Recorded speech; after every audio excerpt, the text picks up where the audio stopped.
So, welcome to today's recap of day 22 of the young Thug RICO-Trial. Will there be more prosecution of shenanigans? Will the judge be late? Will there be testimony about crimes that nobody was charged of? This and more on today's show. Hey!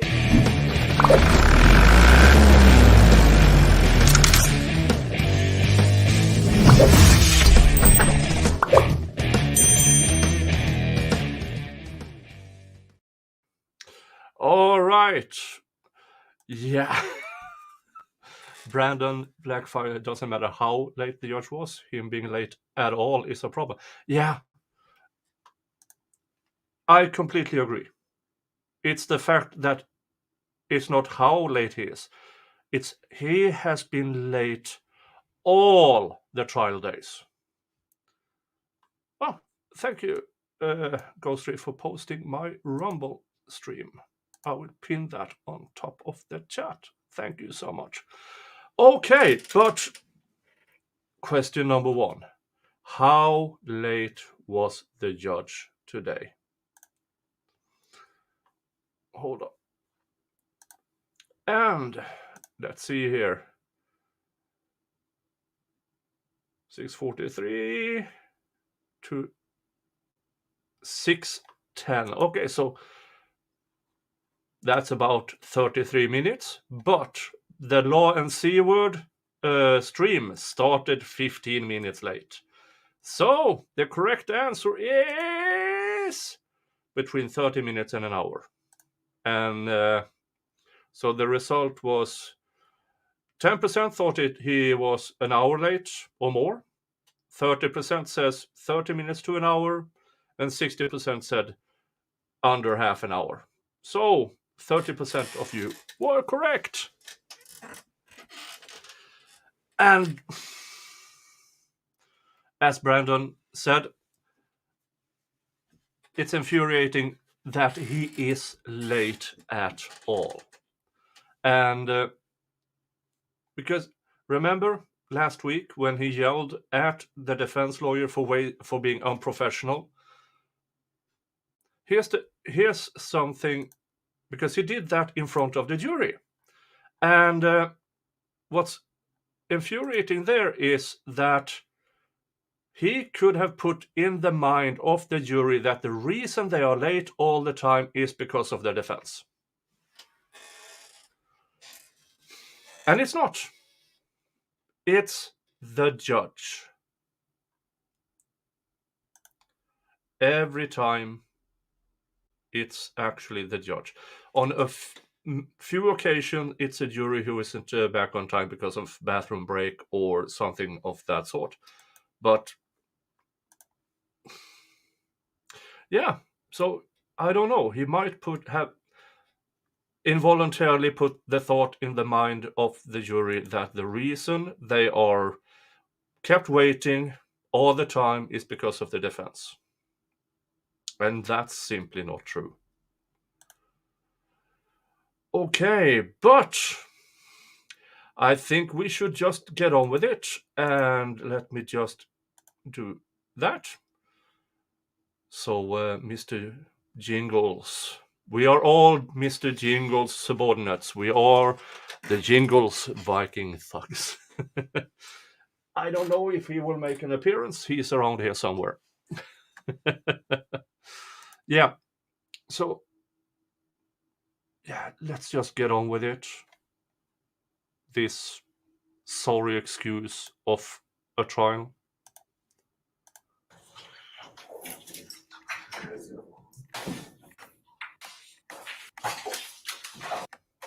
Ladies and gentlemen, please be seated.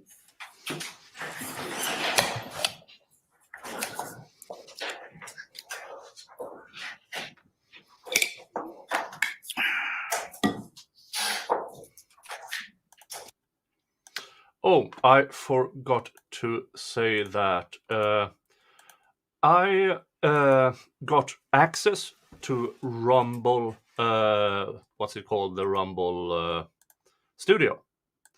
And I will try that out on Saturday on my Serial Killer Saturday stream. So I will try that out so I know that it works. It's been around for a while. I know that Eric Hunley was in the beta testing of it. So hopefully stuff that was wrong then is now fixed. But I will try it out on Saturday during my coverage of Eileen Vernus, the Florida female serial killer. It's a trial from 1992. One of these classic serial killer trials. But we are here for the Young Thug trial. So let's get on with it.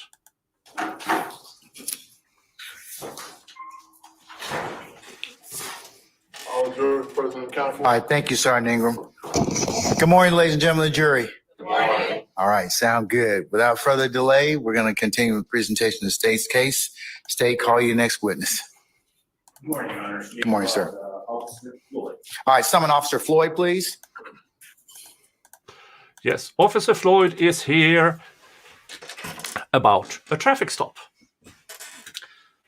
He's the first of two about this traffic stop. The history about that traffic stop is that 3 people in the car, and one of them pled out, and Mr. Steele, Mr. Williams, defense attorney, successfully got everything sealed and thrown out against Mr. Williams. The state appealed, got it unsealed, and then they waited 7 years to this trial to put it out there. But here's the thing. One person confessed and did all the things saying, my stuff, they have nothing to do with it, pled out, served his time, everything. That, in my opinion, makes that case gone. But it's an underlying act under the RICO-act, so the prosecution can get a second bite of the apple. Officer Floyd, good morning, sir. Sir, if you would please approach the witness stand. Once you get there, if you would turn and face Sergeant Ingram and be sworn as a witness before you sit down, sir. Raise your right hand. I swear first testimony you give the truth, whole truth, nothing but the truth. I do. Have a seat. Thanks, spell your first and last name out. All right. Officer Wesley Floyd, Wesley. Last name Floyd, Floyd. Good morning, sir. How are you? Good. How are you? Officer Floyd, where are you from? The City of Atlanta Police Department. How long have you been with the City of Atlanta Police Department? About 10 years now. And what unit are you currently assigned to? Currently, I'm assigned to our training academy. What do you do for the training academy? I teach recruit classes. What unit were you assigned to previously? Zone 3, evening watch. And how long were you with Zone 3 Evening Watch? About 5 years. Were you post-certified during that time? Yes. What were some of your responsibilities as a Zone 3 Evening Watch officer? To respond to 911 calls primarily. What coverage area did you cover as a Zone 3 officer? My primary area is what's called B sector. It's pretty much everything south of 166. So Cleveland Avenue, Metropolitan Parkway, those areas. Officer Floyd, I'm showing to you what's been pre-marked as 31B Victor and 30 Victor.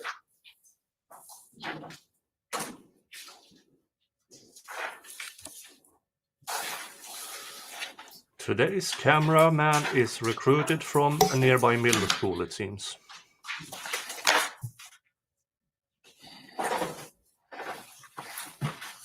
Officer Floyd, do you recognize those documents? Yes. And what are they? It is a roadmap of Zone 3.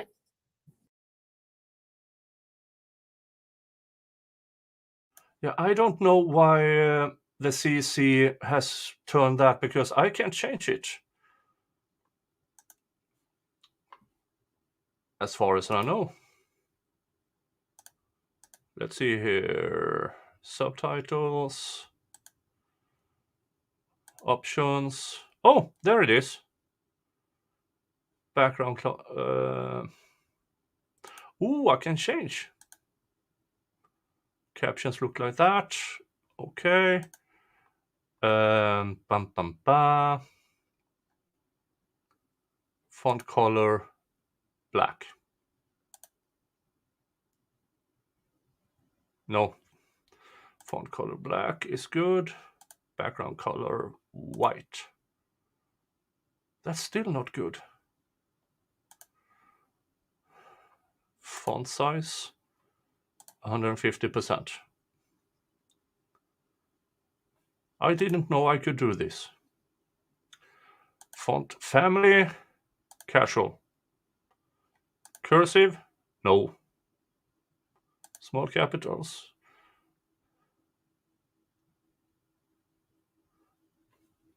Monospace, no. I had oh, that looks good, but font color, yellow looks like that. Green, cyan, blue, magenta, red, black, blue. Yeah, that seems good. You let me know, folks, if... Oh, hello, everybody from Dave, who that didn't take long. Okay, so Dave, thank you over at Making Law Simple Network, who very nicely sent his audience over here. Hello, you are here for the Young Thug trial. Save us from our boredom. I will try. I will do my best. The person on the stand is the first of the day, Officer Wesley Floyd, who is here to testify about a 2016 or 2017 traffic stop where one of the defendants in this case and two other people were in the car. One of the other people in the car confessed to all the things in the car, illegal things, was his, took a plea deal, and served his time.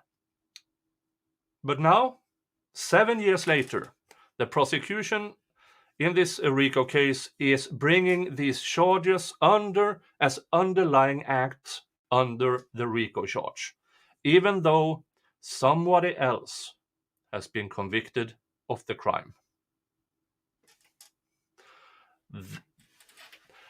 And that, ladies and gentlemen, is in over a month of trial, that is the closest this prosecution has been to connect a crime to one of the defendants.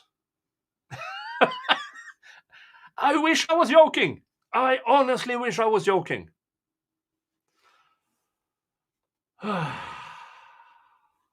But I've been trying out new fonts on the CC, but you tell me if it looks good and you can read it, because earlier it was gray on white, and that's not good. Okay, the 31 Victor or 30 Victor? 31 Victor shows all of Zone 3. And 30 Victor? 30 Victor is a more specific area in Zone 3. Okay. Are those accurate representations of the area you were assigned to? Yes. Right. Your Honor, at this time the state genders 30 Victor and 31 Victor. Any objection to either 30 Victor or 31 Victor? No objection on behalf of Ms. Williams. All right. 30 Victor and 31 Victor admitted and be published as you see fit. Officer Floyd, I want to turn your attention to May 11, 2016 at approximately 3:30 p.m. Were you on duty, sir? Yes. And were you patrolling the streets or were you in the office? I was patrolling the streets. Were you in a marked patrol vehicle? Marked patrol vehicle. Were you in uniform? Yes. Were you wearing body camera at the time? No. Why not? We weren't assigned body cameras yet. Do you remember hearing a call over the radio about a stolen vehicle? Yes. What was the nature of that call? That there was a vehicle that had just been carjacked. Oh, sorry. This is the third witness regarding what was talked about yesterday about the carjacking. The witness to the carjacking, the first responding officer, we heard the 911 call, and now a second officer is going to testify about the same thing. Here's the thing. The person charged with that carjacking has nothing to do with them. It was just a carjacking in the general area where the prosecution claims YSL controlled everything. That's the level of evidence in this trial.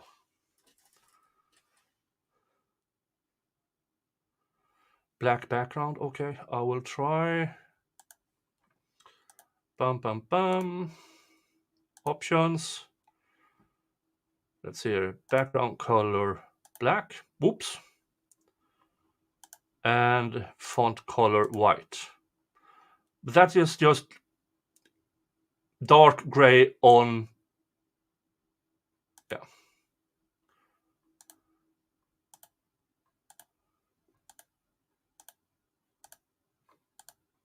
That one. Does that look better to you?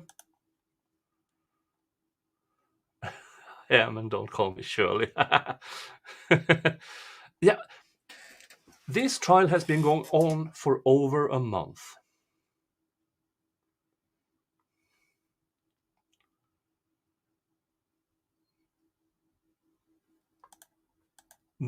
Maybe up the opacity of the back. Okay, what's that?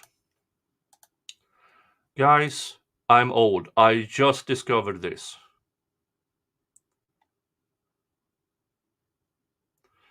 Background. Oh, there. Oh, thank you. I love my chat. They help me out so much. Then maybe font color white? No. Blue? No. Cyan, green, yellow. Cyan seems to be the one. Oh, I have font opacity as well. Ha! Hey!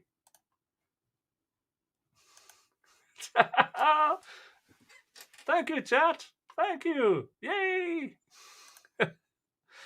You can see that, right? Success. Whee!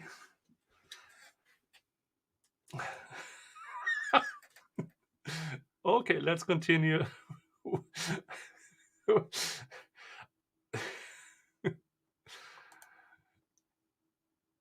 In this trial, I take anything to find joy. Anything.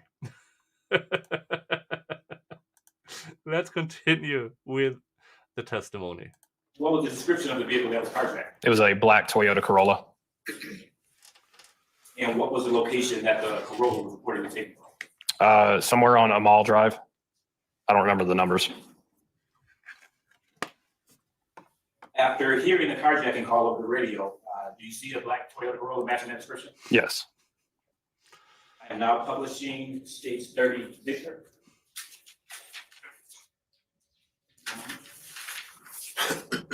And Officer Floyd, if you can, to your right, there's a ruler. Okay. If you use that ruler. Can you show the jury where you first were when you see the Corolla matching that description? Right up here at Lakewood Avenue, where it meets 166. I was traveling northbound on Lakewood Avenue, going up towards off the screen. Okay. And what direction was the Corolla traveling? The Corolla was coming off of 166 eastbound at Arthur Langford, eastbound right there, getting onto Lakewood Avenue. Were you able to retrieve any tag information from the Corolla at this time? Not at that time. Why not? It was traveling, when it got off, it was traveling the opposite direction that I was traveling in. So you were traveling towards Pecan Drive today? Yes, I was traveling northbound right here where Pecan Drive is, and they came off to go, I guess that's westbound on Lakewood Avenue. Okay. So do you make a U-turn and travel in the same direction as the Corolla? Yes. I see. So now, so you make the U-turn. What direction does the Corolla travel from Lakewood? It made a turn onto Bicknell. Is that left or right? Left-hand turn. I forgot to say, the reason I call this recap, but are playing as much as possible, is that this judge is always late. Today, 45 minutes. we have so far in 22 trial days 64 sidebars. So I have that to skip by. Then he takes 15 minutes breaks. That lasts 25 minutes. Then he takes an hour lunch that lasts for 90 minutes to 2 hours. So what should be a 7.5 hour trial day, after I remove all the breaks and all the things, we are down to roughly 4 hours. Roughly. That's why this is one of the reasons why this trial will take, it's scheduled for 6 months. But I believe this will take more than a year. Ah, look at that. Thank you, Legally Alive, for becoming a member. Legally Alive, you now have access to all my members-only stuff. And in the community section will be a link to my Discord. Ooh. I can invite Legally Alive.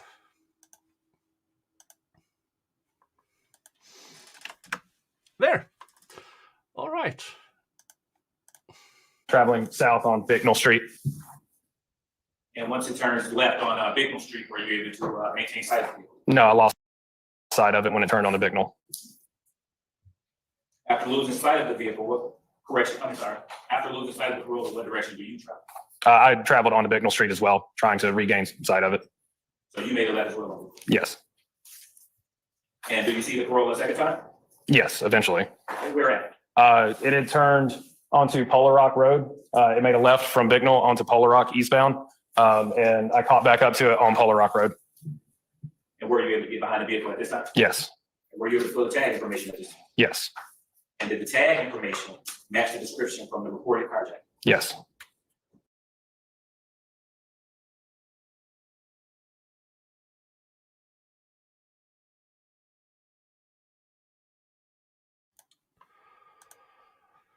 Do you do like Yeah, I have had this issue with the connection between StreamYard and YouTube. I have had this issue for a long time with. I can see here that it is buffered at least 3 minutes ahead. But StreamYard and YouTube really don't like each other, or YouTube only wants us to stream via YouTube's own things. So they put everything in between. And sometimes the circle of death shows up. Seriously?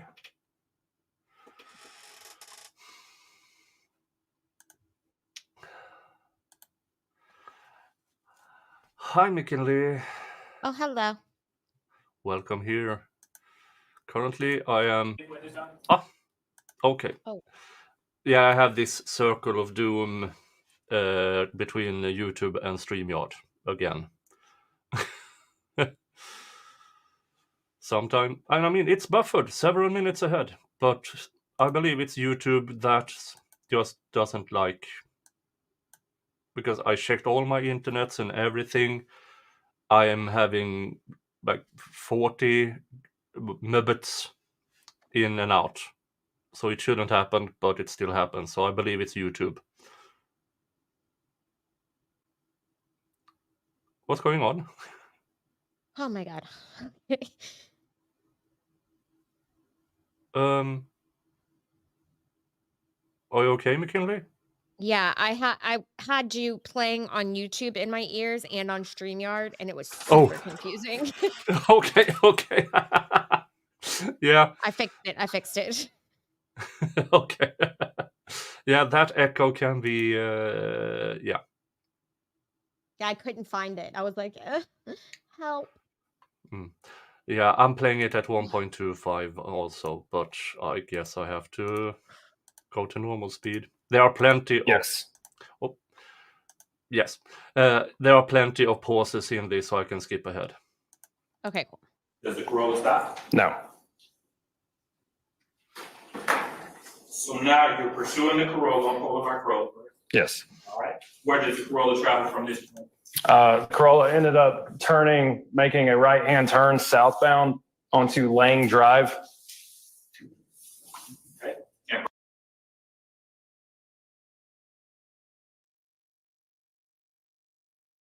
from Lane Drive, where does it travel? It turned south again, right onto Macon Drive. And you're still pursuing at this time, correct? Yes. Where does the chase subsequently end? It proceeds south on Macon Drive all the way to the intersection of Cleveland Avenue, where it was involved in an accident. And that's where the car chase portion of it ended. What was the Yeah, and remember, the guy in that car has nothing to do with these defendants. The carjacking was in the general area of where the prosecution claims YSL gang controlled everything. That's so annoying. I wish I was joking. what was the description of Crazy. the accident?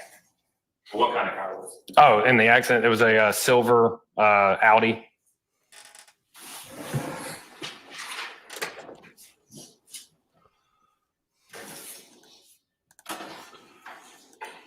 No matters. That is the beauty of a RICO trial. They are not trying to confuse the jury. Well, they are trying to confuse the jury, but this is not for a mistrial. Under the Georgia RICO-act, they can bring stuff like this in as underlying acts. And it's ridiculous. It's absolutely bonkers.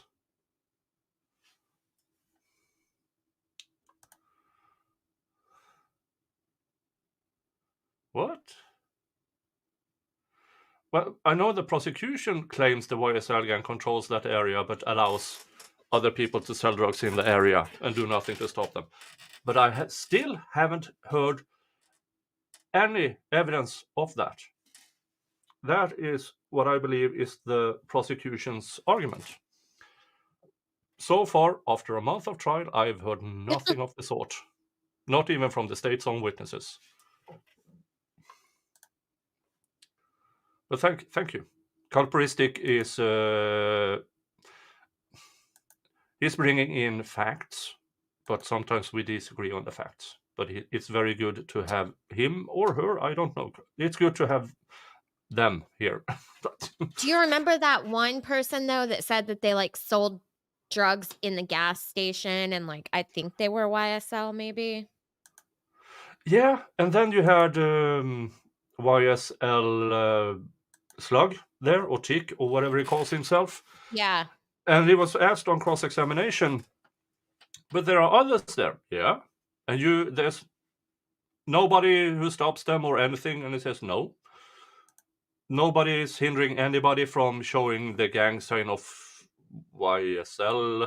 Nobody is stopping them from calling themselves YSL, and then they show the pictures of basketball players and others and other entertainers. Like they played a portion of Snoop Dogg from the Super Bowl a few years ago, where he did the Crip sign and stuff like that. So, in my opinion,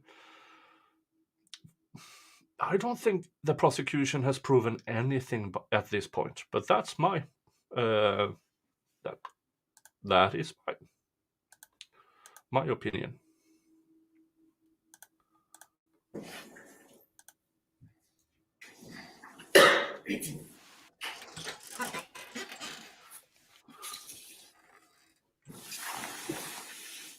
In just a moment, Officer Floyd, I will be showing you states 19 Victor through 28 Victor.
Yes, I do. How do you recognize them?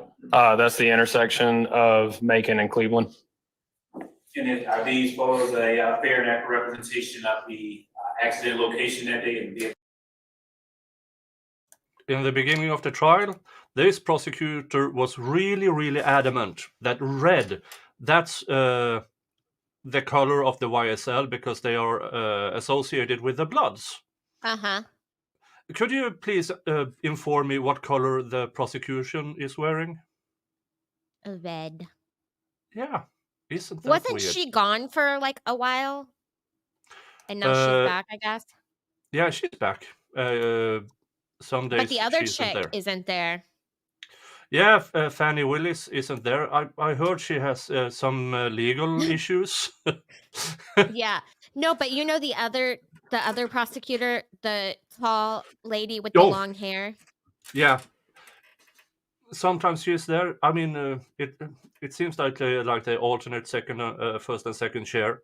Well, isn't that In nice we- for them that sometimes they can come and sometimes they don't have to? Yeah, I mean, that's because but that must be equal. That defense can go and Totally. yeah, that's really equal. Yeah. And it's not like the prosecution has more or less unlimited funds to do this and call 700 witnesses and force the defense to call witnesses to try to refute the state witnesses.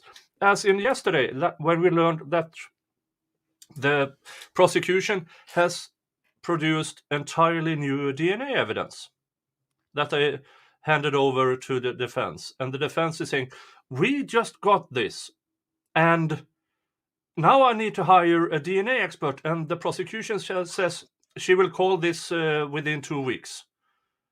And the judge was like, okay, that's fine. Well, there was a bit of an argument, but as per usual. Yes. Yeah. And again, if you're new here, when the prosecution said we are ready for trial, that was of November of 2022. And in December of 2022, the judge said, okay, we will start jury selection in January. That took 11 months before a jury was selected. And during that time,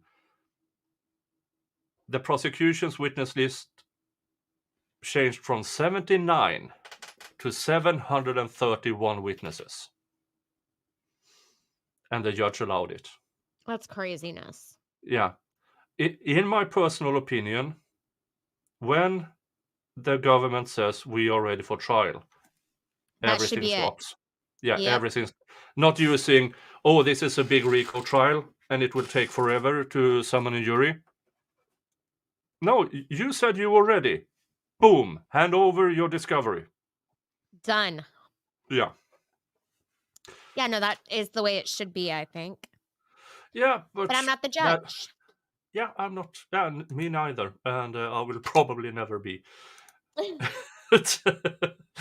Nobody wants me as a judge. Same.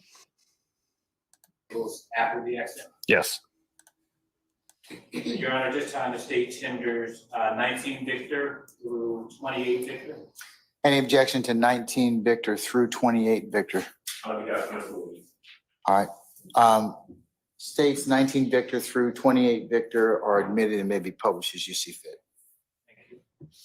Officer Floyd, I am now publishing 19 Victor. Please describe to the jury what this is a photo of. That's the intersection of Macon Drive and Cleveland Avenue facing the convenience store.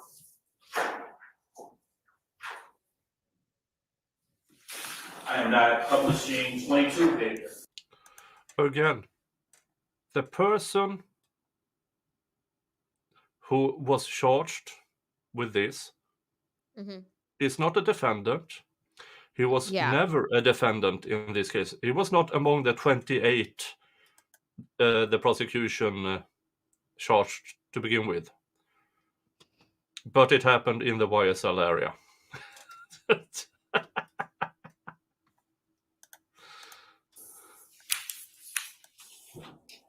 You please tell the jury what we are looking at. That is the silver Audi that collided with the black Toyota Corolla. And 23, Victor? The same car.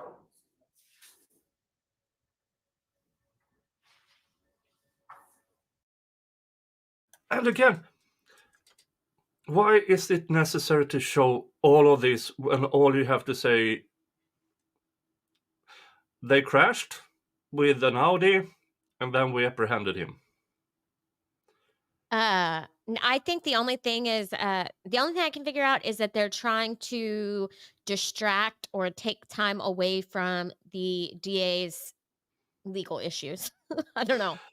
Yeah, and because the judge has ordered them to try to trim the witness list. Instead, they are introducing new evidence and new witnesses during trial. And a DNA is that's crazy in the Yeah. middle of a trial, any trial. Yeah, and they talked about it yesterday, and the DNA evidence was more or less, there was so many different kind of DNA, so there was nothing, they couldn't really separate things. So why do you even consider bringing it in? But they do it because it will be a cost to the defense. Oh, that is so shitty. I didn't even think of that. And most of them have public defenders, but 2 of them have hired lawyers. Right, and that's a big problem. And it's like the main dude. That's going to cost him a lot of money. Yeah, and I mean, before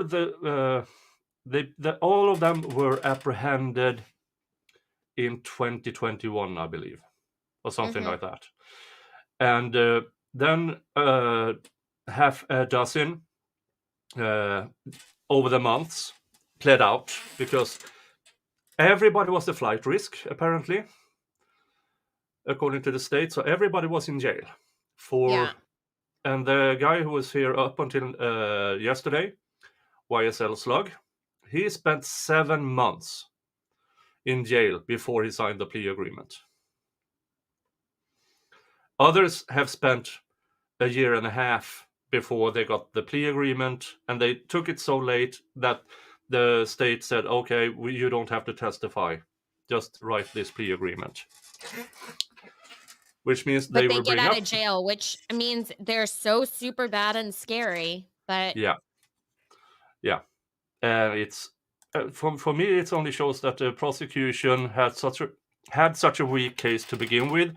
They had to get plea agreements in. Yeah, and they did that by claiming flight risk and keeping people in jail for a year and a half. Yeah, at like a really terrible jail. Yeah, for those who don't know, Fulton County Jail has an average of around 20 people dying in it. And one of the defendants was stabbed just before the holidays in jail. And they're like somebody died from like bed bugs or something, right? Yep. So gross. It's infuriating.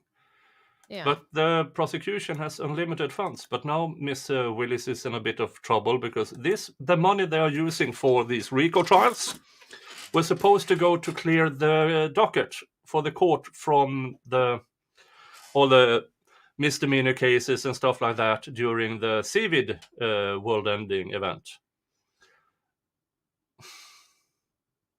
And she chose to run 4 simultaneous RICO trials. The Young Thug trial, the YFN, another rapper who just pled out. Yeah. And the former president RICO, and then it's another cop RICO of sorts. That's what she's using the money that was supposed to go to. Oh, the Cop City or whatever it's called. Yeah. Yeah.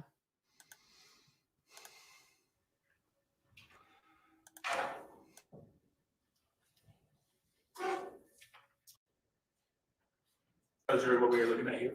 That's the black Toyota Corolla that I was in pursuit of. And that's where it came to rest on the side of the road after the accident.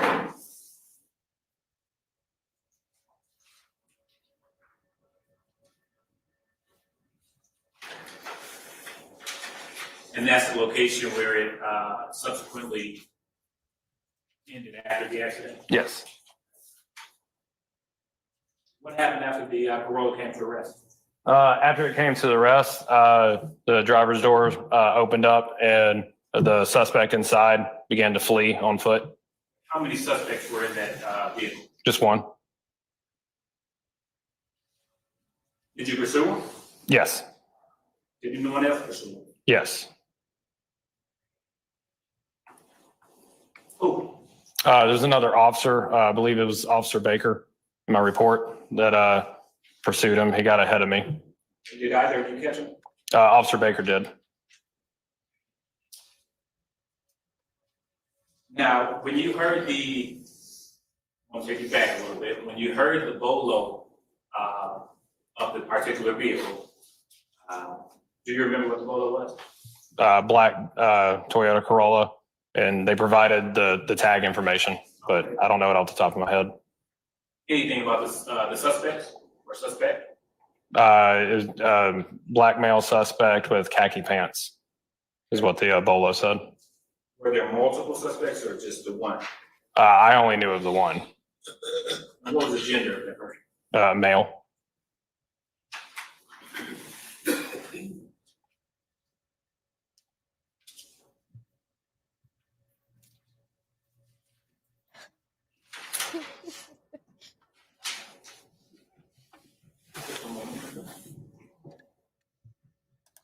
Yeah, this is what the prosecution chooses. A person who's not associated with any of the defendants.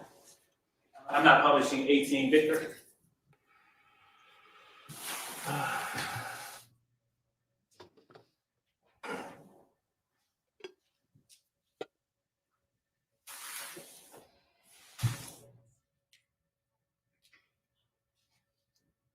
Yeah, I know the subtitles are hilarious, but hey.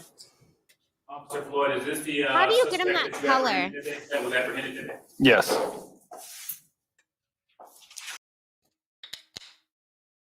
You're muted. I just learned this today. It's here, subtitles, options, and then you have all Oh, this. stop. Yeah. That's awesome. Okay. Yeah, Thank you. yeah.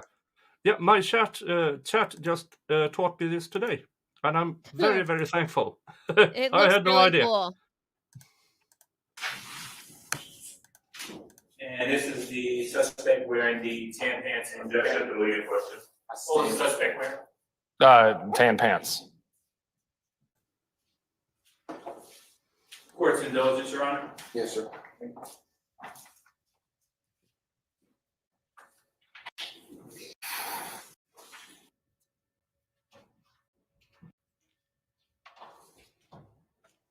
Yeah, I'm skipping ahead again because this gentleman had one thing to do today, and he wasn't prepared. Officer Floyd, just a couple of quick questions. How long did your pursuit of the black Corolla last? Distance or like time? Oh, Distance, after the fact, I redrove the route and my odometer said it was 1.9 miles. Good use of resources. Hey, news. Time wise, I mean, Thank you. few minutes maybe. and then when he was apprehended, what was his demeanor like? Angry. No further questions at this time, Your Honor. Cross. All right, Mr. Adams.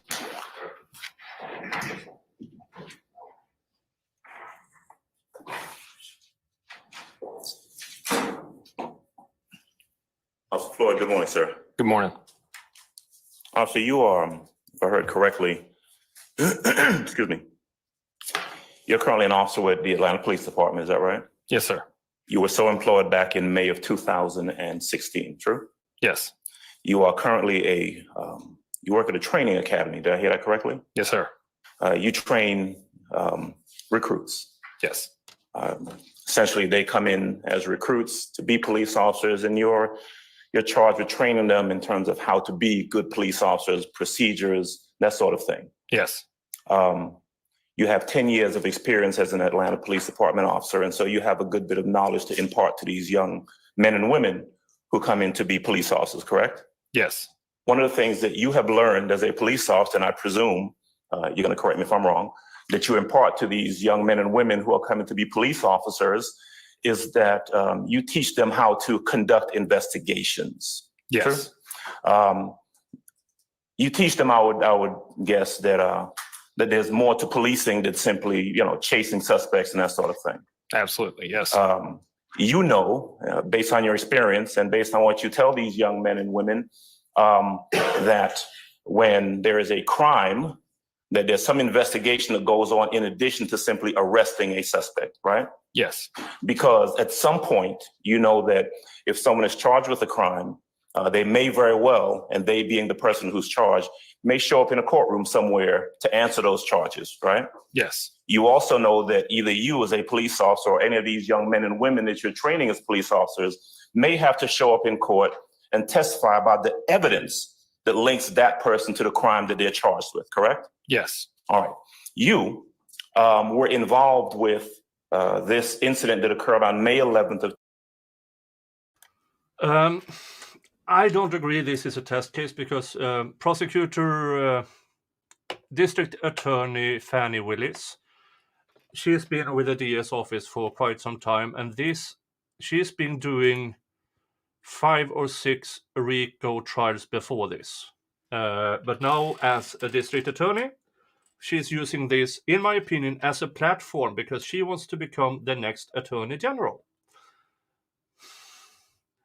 And she might have bit off a bit more than she can chew because all of a sudden people started to look into her.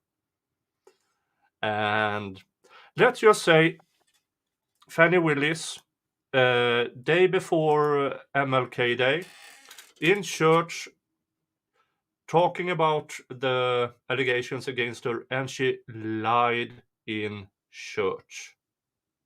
Ooh, that's not a good look. Yeah. She claimed that all the former president prosecutors was paid the same hourly rate. That was false. Her alleged boyfriend, with 0 RICO experience, never tried a RICO case as a prosecutor, never defended a RICO case as a defense attorney. If he isn't even qualified to be a defense attorney in a RICO case, and she shows him as the main prosecutor.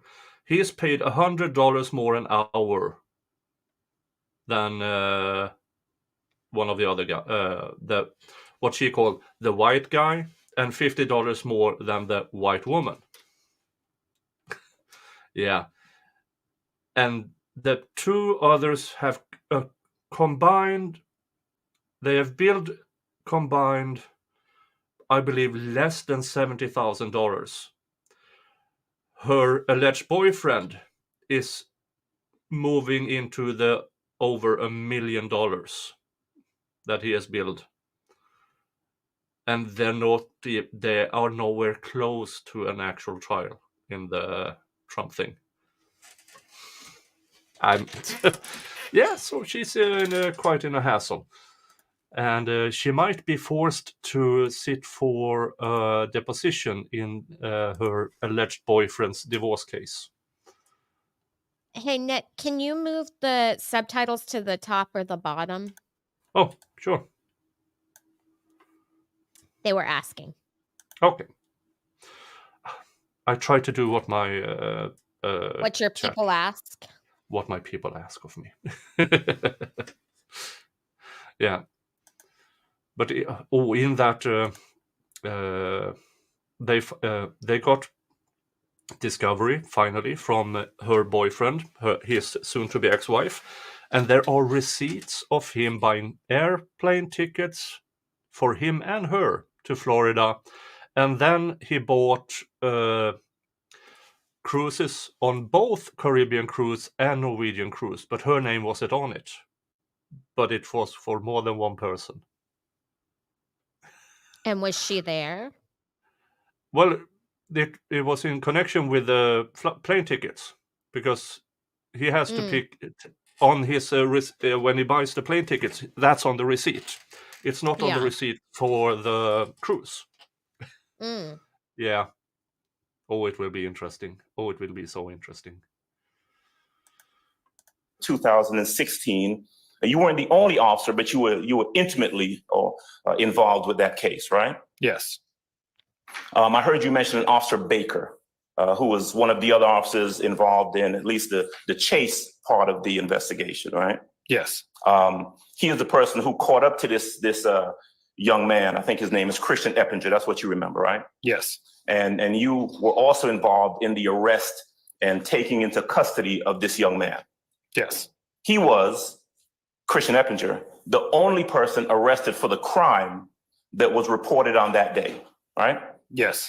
I heard you say a little earlier that the only person that you were aware of involved in the commission of this crime was the person arrested, Christian Eppinger. Just one person, right?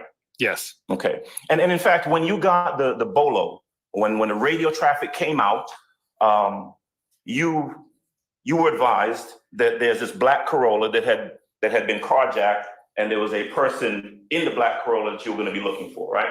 Yes. Now, you did not know anything about the circumstance of that carjacking other than that somebody had been carjacked, right? Correct. As a serious offense. Yes. You treated it as such. Yes. You were involved in the pursuit and the capture of that individual, right? Yes.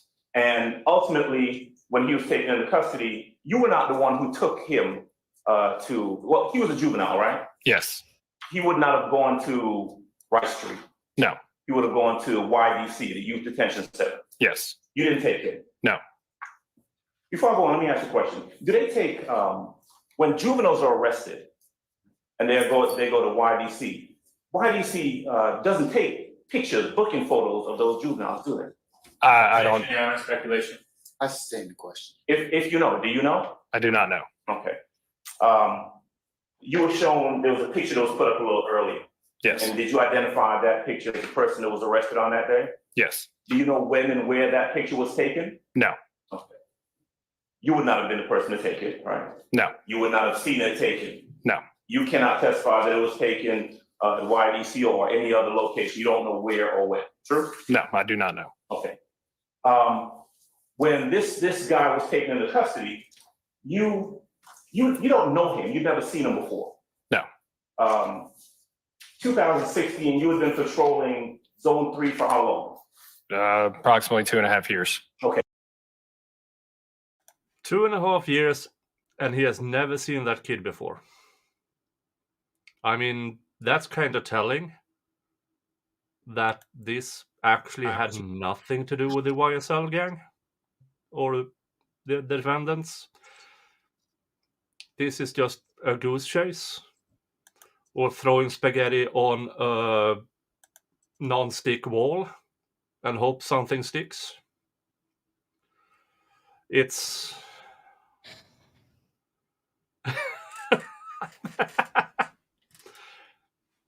yeah. And we are over a month in. Now, when when did they start? They started this early December, like just 5th or 6th of December or something. It seems like so much longer than that. Yeah. Because it's at the beginning, I live streamed all of this, but after a while, I can't do it because then I have to, every break, I have to fill everything in. And when you have 2-hour lunches, I can't do it. So recaps it is, and I will play what's actually going on instead. Because watching this live, I would hurt my liver. Right. And here's the thing with trials, because I don't do trials as a lawyer, but I do many preparations. You have to have something really interesting in the beginning, something absolutely crushing in the end, and something to connect it in between. So far, over a month into the state's case in chief, Had nothing. nothing. Well, yeah, he would have to drink a lot, I guess, is what he's saying, right? Yeah.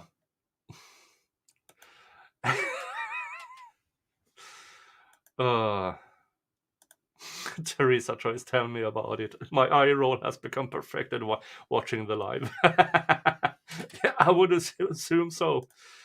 Oh, I'm so sorry, Becca. I know. Yeah, I lost my mother when I was very young, and I know exactly what she went through. Oh, that's terrible. That's going to make me cry.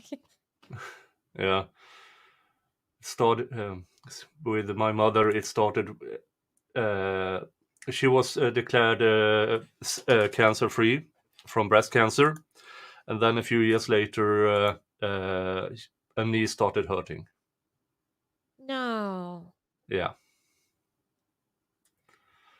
Oh, but yeah. that makes me want So to go to the doctor. You know, yeah, my child only has me, so yeah, yeah. Oh yeah. Here's the thing. My grandpa. So I have the big C on both sides. I do oh regular man. checkups, because when my knee started to hurt, I went into the doctor and said, "Oh, it's probably Hell yeah. nothing," and I almost picked him up and said, "This is what's going to happen." Okay, that's going to happen, and so yeah, regular checkups, because if you, like me, have the big C on both sides of the family, you need to go check yourself regularly. Look And what Becca Lynn just said. oh God, my sister was diagnosed with the liver C at 8 years old. I'm so sorry, So Becca. her dad and her sister? Oh That what you were just saying. yeah, but That's that young, terrible. I mean, as my grandma on my mother's side said, you should never bury your children. No. It's not how it's supposed to be. I'm so sorry, Becca. I'm so sorry. Yeah, but my dad always says, after Gramps and Mom, go to checkups. Go to checkups. You need to do it. You need to do it. What does he do? He waits until he has pneumonia in both lungs before he actually goes, because it's just a Right. little cough. I mean, but my dad is, I mean, he was born before the World War II, so Oh, they, yeah, they're tougher back then. yeah, they claim, and I don't need no doctor. Yeah, you do. So all the kids went, Dad, we only have you left. Get in there. Yeah, right. Mm. Okay, Okay, but everybody, go to your checkups. go to your checkups. Now, I'm lucky enough that we have universal health care here. So, but even I would pay for it gladly. Gladly, I would pay for it. Right. Now, you'd never met Christian Eppinger before, right? No, You didn't know anything about him. no, You don't know anything about his affiliations. no, You don't know anything about his mindset, whether this guy has any sort of mental, psychological issues, anything like that, right? no, You certainly don't know anything about his motivation. no. You don't know why that young man on his own decided to commit a carjacking on that day, do you? I stand questions to form. I'm afraid, sir. Okay. Because you don't know Christian Eppinger, you're not in his mind. At cross-examination, you should be able to lead somewhat. But if you've been with me a long time with this trial, this is what's going on. The prosecution objects, the judge And the judge sustains. sustains it? Yeah. It's 100%. You actually you lead Yeah. on cross. Yeah. And here we are. What was their objection? Leading? Compound. Oh, okay. Yeah. So yeah, of course it's a little bit compound, but it is also leading. And yesterday, the prosecution objected to asked and answered, as asked and answered. The defense lawyer said, "This isn't asked and answered," and the judge said, "I will sustain the objection on other grounds." Yeah. And at times, when they have an argument regarding some testimony or some evidence and stuff like that, the judge argues with the defense instead of allowing the prosecution to argue their side. And then, okay, you argued this, you argued this. Okay, that's your actual argument. I make a ruling that that side's argument is better. No, he argues for the prosecution. Yeah, I can't stand that. Yeah. And then the defense says, well, this isn't what the prosecution argued. Oh, and then he turns to the prosecution. Is that your argument? I mean, And then they're like, well, yeah. yeah. Yeah. You don't know why he committed that carjacking on that day, do you? No. Right. You certainly don't have any evidence or any personal knowledge that you can provide to this jury to indicate, to tell them that he committed that carjacking because he was involved in some sort of racketeering conspiracy. You don't know that. Your Honor, proper question. What is the same? I stand the question. Can I inquire as to what is improper about the question, Your Honor? Rephrase. Rephrase. Mr. Jingles is here. So, but it will draw other objections. All right. Let me break it down. All right. You can't tell this jury that Christian Eppinger was involved in some conspiracy on that day. You can't. Objection, Your Honor. The judge will give the law. Look, this court. I stand the question. All right. I sustained the Did Christian Eppinger question. say anything to you when he was taking the No. question? That's All right. yeah, that's what he says all the time. Does that mean I sustain the objection or I'm going to allow the question? That means he sustains the objection. I know. It took me a while too. Oh, that's the chief judge in Fulton County, by the way. That's the what? He is the chief judge in Fulton Judge? County. Oh, okay. Yeah. So, yeah. Yeah, I know. A question can't be sustained because if he sustains the question, that should mean logically that he is allowing the question and is overruling the objection, but not in the not here. Because why logic? Why? Going back to your training, your experience as a uniform officer, and you've conducted dozens, hundreds of investigations, I presume. Yes. You know what to look for when you arrest someone and you investigate the crime that they've committed, right? Yes. You know, and you train now, but APD also trained you on making notations in your police report about everything you know about the commission of a crime, right? Yes. And so in this case, when Christian Eppinger was arrested for carjacking that woman by himself, you would have known whether to note that if there was anything else involved in carjacking, whether there was a conspiracy going on, whether it was a gang crime, you would have made notice of that, right? Yes. Okay. You wrote a report. Yes. Everything you knew about the case you put in the report back in 2016. Yes. You did not put anything in your report that this case was a gang-related carjacking, right? Right. You did not put anything in your report that this case was a RICO-inspired carjacking, correct? Correct. Because you had no evidence to suggest that was the case. Correct. That was 2016, right? Yes. We're in 2000. I assume the cops aren't happy about this either. This is 2016. that carjacking happened. The case was concluded in 2017 with that kid. I think he pled out. He haven't thought about this for probably 7 years. And here he is, taking out of his regular job, forced to go into court and testify about this. I don't think many of the cops are really happy about this either. But Fannie Willis wants to be Attorney General, and she will want to get there through RICO trials, because misdemeanors and home invasions and other things, that won't get her there. But RICO trials will. And I think it will backfire. This is such a waste of resources. I said this earlier. Normal, on average, in court, a court can handle 4 to 8 cases per day, on average. This will last, give or take, 220 days. That's crazy.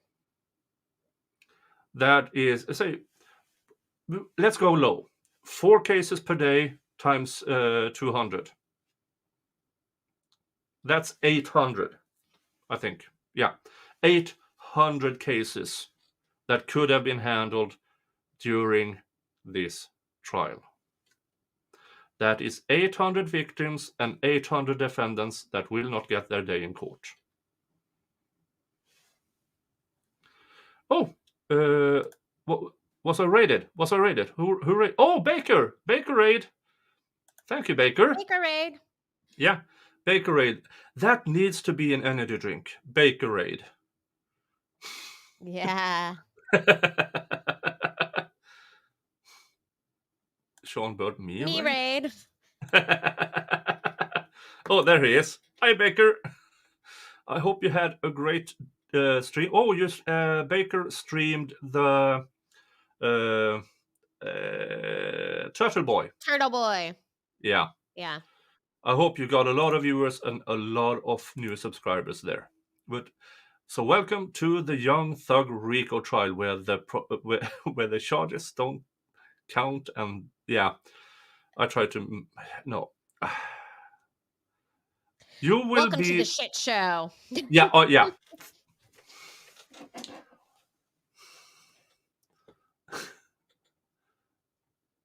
Yeah, there you go. Yep. By the way, if you want a mug like this, it's in my merch store. Awesome. Okay, let's continue with this trial so we get through the day. 2024. Yes. In the 8 years, am I doing math correctly? 64. In the 8 years since then, you still have no evidence that you can give to this jury to indicate that that case, that carjacking was a gang-related carjacking. True? True. And certainly, you to this day, same question, have no information, no new evidence, nothing since 2016 that tells you that that case was a RICO-inspired carjacking, correct? Basis. Court will instruct improper question. That's the thing.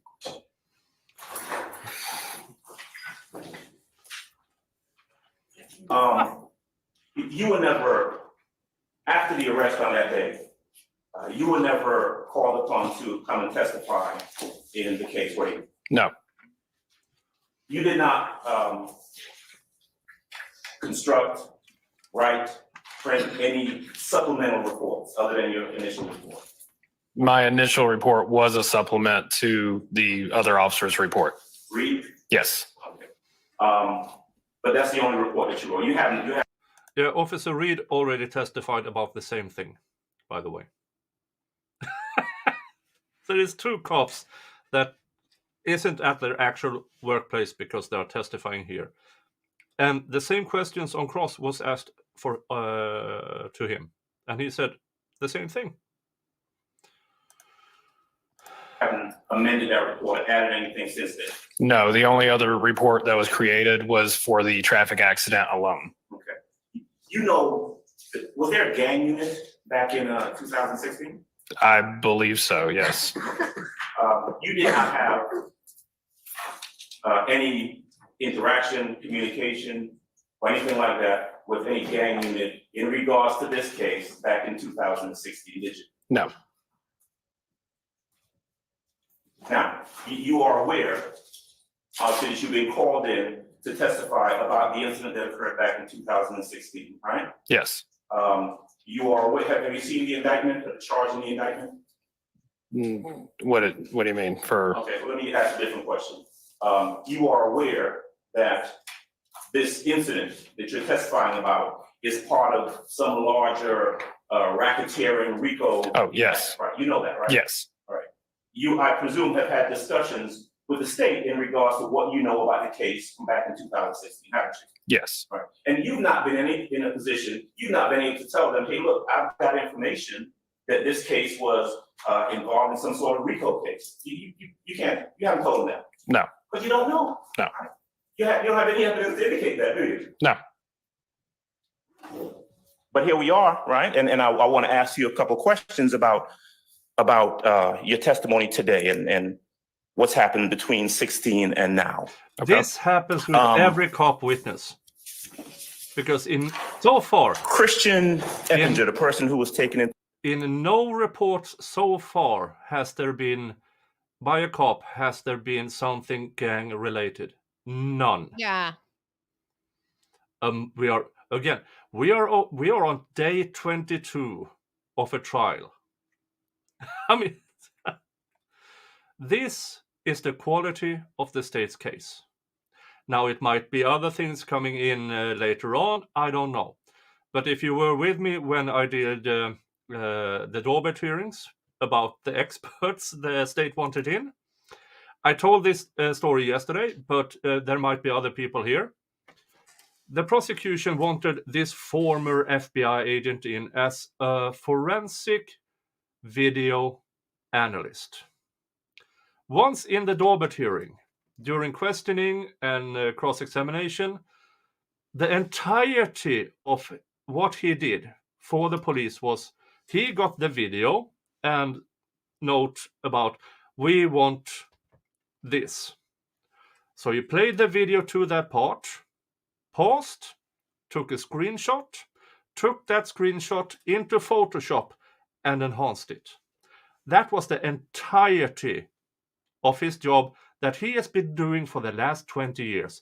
I didn't know that was a career. If I knew, I would have applied. Even I can do that. Yeah, I bet my 3-year-old niece can do that. And probably better. And so he wasn't, Mr. Pinch and Zoom, yeah. Yes, Gigi, Mr. Pinch and Zoom. And so he wasn't allowed in as a forensic video analyst. He was allowed in as an expert as a video enhancing expert. That's so lame. So lame. Yeah. And that, ladies and gentlemen, or whatever you call yourself in the chat, that is not the only expert witness at that level. And I'm supposed to tell you all, and I agree with this sentiment, that you should go ahead and like and subscribe if you have not already. It helps the algorithm if you like, and obviously a sub totally helps. Yeah, definitely, because active chat, many likes, means that YouTube thinks that, oh, a lot of people, a lot of engagement. Then they will promote it to more people who also enjoys watching trials. Thank you. Thank you, Becca. Thank you, Becca. Okay, but let's get through this today. To custody, you saw a picture of him put up on the screen a little earlier, right? Yes. And you remember him and how he looked from back then, correct? Yes. It would be true, I was gonna say fear. It would be true to say that you don't see him seated anywhere in this courtroom, right? No, I don't think so. No. Okay. Now, Jeffrey Williams. Do you know Jeffrey Williams? Not until this case, no. Okay. You see him seated over there, right, in the tan colored suit? Yes. All right. Do you know where Jeffrey Williams was on May 11th of 2016? Objection, Your Honor. Not for speculation. No. Oh, he overruled. Do you have any reason to believe, any evidence, and this is just personal knowledge, you have any personal knowledge that Jeffrey Williams was in any form or fashion involved in the May 11, 2016 crime that was committed by Christian Eppinger? No.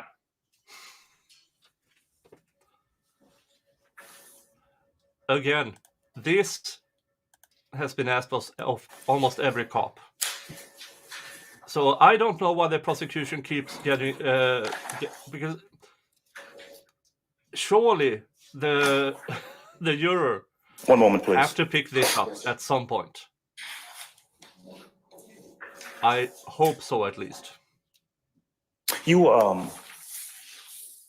were shown a map, right, a little earlier. You are not alone, Golden Mare. I know a lot about this case.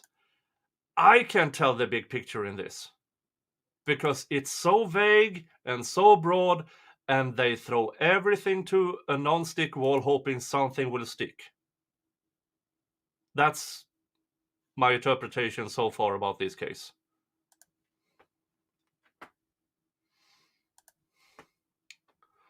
Yeah. Here's the thing. They are now down to 6 defendants with their own lawyers. I thought 5 there were of them. 7. No, one pled out just before trial started. Oh, okay. Yeah. So, but he doesn't have to testify. But they will probably bring in the plea agreement anyways. But he doesn't have to testify. Okay. I now have a cat's asshole in my face. Yeah, but there were 28 defendants in the beginning that were charged. And the state, because they couldn't find enough public defenders in the public defender's office, so they started looking for private practitioners.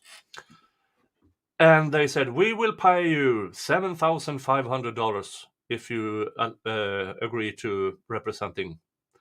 Yeah, that was their first bid. That was then risen to $15,000. That's not nearly enough. This case is like it's already been a year at this point. Yeah, I mean, they started more or less a little over a year ago. They started jury selection. Yeah, that's not nearly enough. No, nowhere near enough. So No, because you can't have any more cases when you're in court every single day. yeah. Now they had a month off here and a few weeks off there and stuff like that, but still, once trial starts, that's it. You can't do it because this case has precedent over everything else you do. And that, ladies and gentlemen, is how the state plays the system. Yup. That was put up on the screen.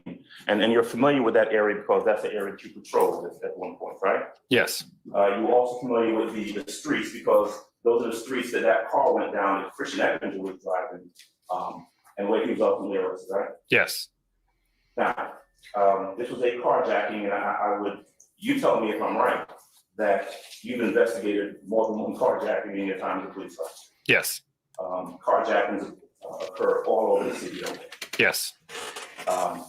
People who commit carjacking sometimes are caught, sometimes they're not, right? Correct. Can be caught anywhere. I saw that. Yeah, and I heard it from the lead attorney's interview as well, that one of the attorneys might have to start an OnlyFans just to get paid. Yeah. TLA. And I don't know if she did or not, but here's the thing. So a handful of the defendants of the original 28 didn't have representation a year into this case. So no bond hearing, no bail hearing, no nothing.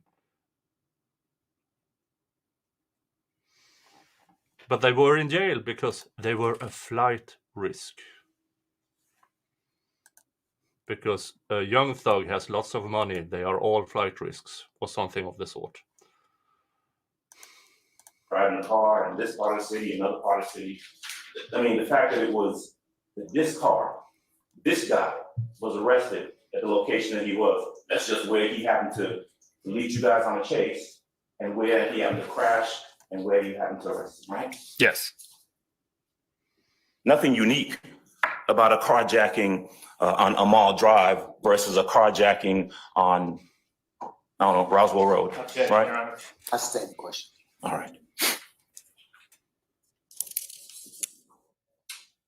Did I hear you correctly that when this guy, Christian Eppinger, was arrested, he was wearing, I heard you say khaki pants, is that right?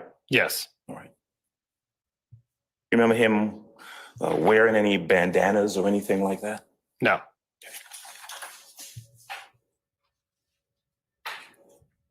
All right, may I have one moment, please? Yes, Your Master.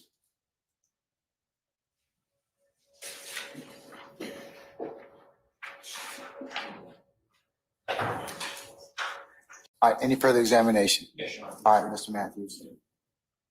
Officer Floyd, good morning, sir. Good morning. Just have a few questions for you. The man with the You don't greatest have beard any in the evidence that you courtroom. can present to the jury that any of these defendants that are seated in this courtroom had anything to do with this May 11th, 2016 incident, correct? Nope. Now, with respect to your being a trainer, can you tell this jury when you were at the academy and you're training these young recruits, do you go over with them any information concerning gang activity?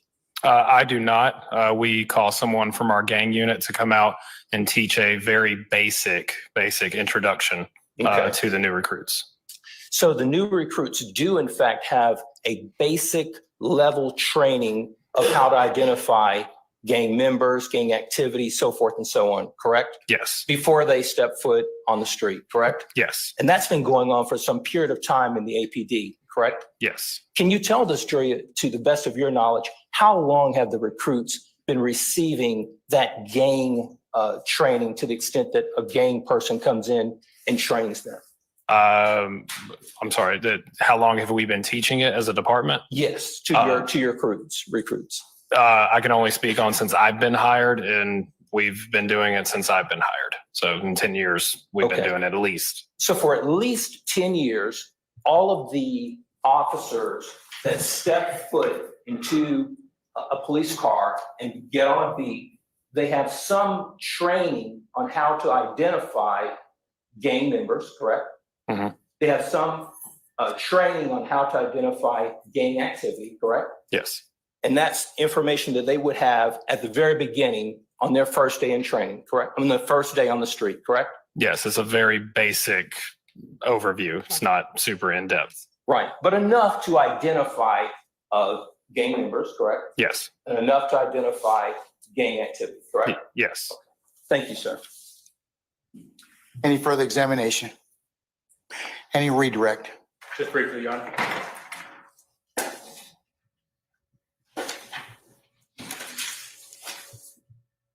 Officer Floyd, as a patrol officer, were you trained to investigate RICO investigation?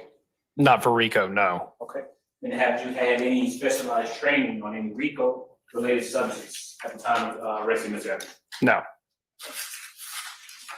Any gang training have you had Outside of that basic, Overruled. at the time of Mr. Evans' arrest? outside of the basic recruit class for it, no. Was Christian Eppinger the person you caught in Miss Arabia Hill's stolen vehicle? Yes. Between 18 feet, Victor.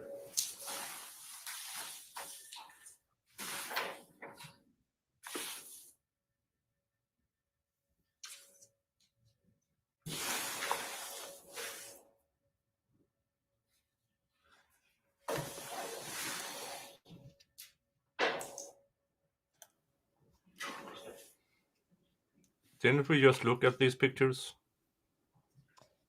They were from the back, though, right? Yeah. Officer Floyd, Yes. Is State's AT&T a picture of Christian Edward? Yes, it is. Who even cares? Who became involved? Did you get word of an accomplice vehicle at all? No, Did you personally get word on any accomplices? no, Were you working only in your capacity as a patrol officer when you arrested Mr. Epps? yes.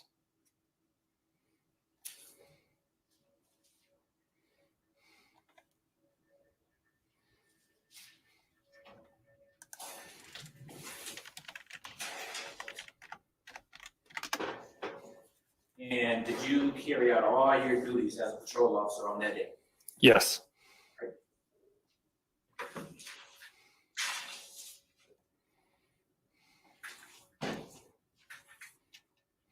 You said basic gang training. What did you mean by just very basic gang training? What did you mean by that? Ooh, I saw something. Yeah, trying to get my rolling studio. For you who don't know, I am planning to purchase one of these and transform it into a studio so I can get out of the house, because sometime next year or this year, we're already in next year. I keep forgetting that.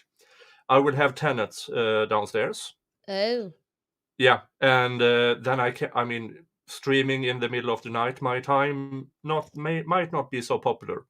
So I'm getting one of these to transform into a studio. And that is what my channel cost me roughly $350 a month to keep afloat. And that I get from members and the occasional super chat. Any surplus will go to getting me one of these, because anything with my channel is separate economy for me.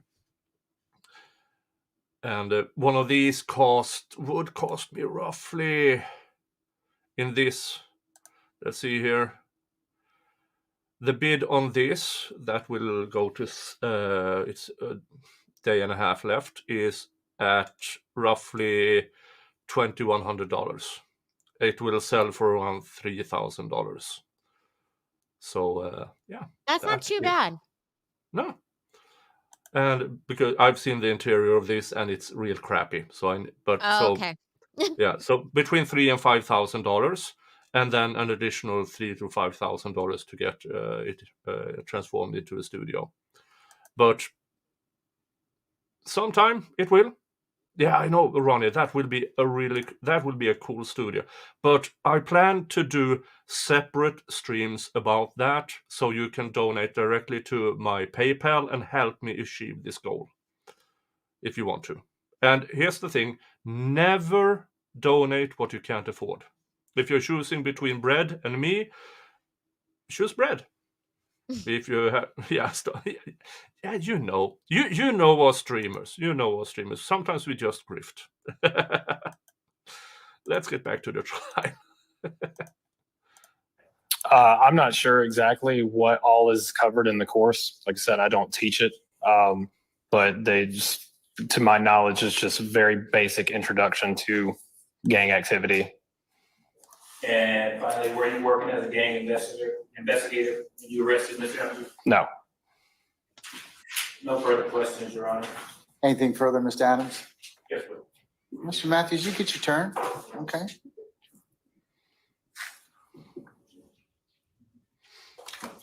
Also, Floyd, bear with me a second, because I think there was one or two questions that was asked. I just didn't hear the question, so I'm gonna ask you to repeat something that you already said.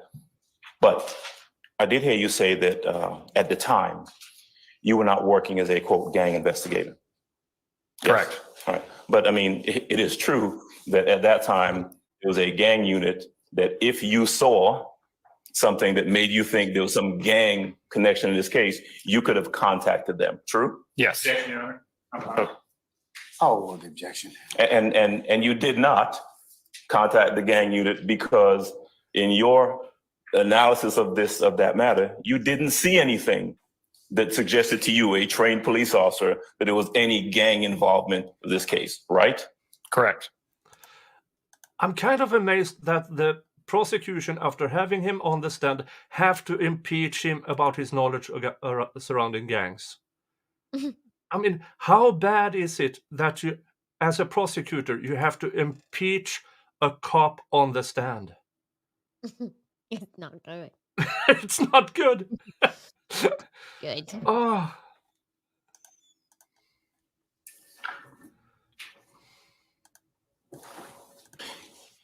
I think there was a question asked of you about RICO training. You've not had any RICO training, I presume. No. All right, but you know what it is, though, right? Yes. Okay. And similar to the question I asked you about the gang, I think you answered this before, but you didn't see anything at that time that made you think this was anything other than just a carjacking committed by Christian Eppinger by himself. Correct. Okay, thank you. All right, Mr. Matthews, go ahead, sir. Okay, all right. Anybody else? Any other redirects, sir? No, reader. All right. May we excuse, yeah. I mean, may we excuse Officer everything Floyd with permanently, that temporarily? arrest, and that's fine. All right, Officer Floyd, That's appreciate done. your patience It with us has this morning. I'm been gonna permanently done for excuse you. You're free to 7 go about years. your usual duties and avocation. Just don't discuss testimony anybody except the attorneys in this case, okay? Thank you. All right, thank you, sir. Your Honor, at this time, Mr. Wood. Now, the next witness will be about a traffic stop, I think, that Mr. Williams was involved All right, in. sir. Yes. Who's your next witness? Yep. But that is also a case, it's done. It's over with.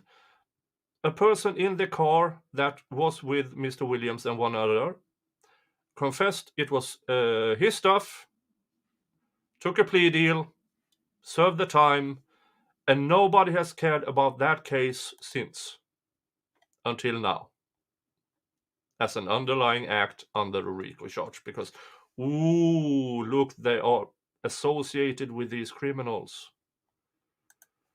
At this time, the state would tender Mr. Eppinger's self-authenticating certified conviction, and this would complete Act 61. And I sustain the question. I sustain the commentary. Just tell me what you're trying to introduce at this point in time. yes, Your Honor, the self-authenticating document of the certified conviction. Yeah, he just tries to add stuff. He can do this outside the presence of the jury, more or less, or just say this is the arrest and conviction. But he tries to spell it out. And What, Mr. okay, Christian what state's exhibit? 33 Victor. All right, has it been shown to the defense counsel? They have a copy, Your Honor, but I have one present now. Show me the one you want to admit.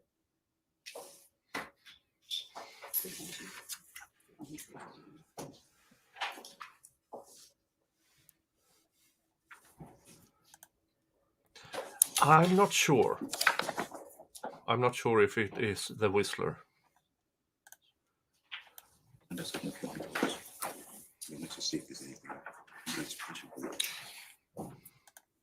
Yeah. Today, the state was trying to admit evidence from the second car, the car Jeff wasn't in.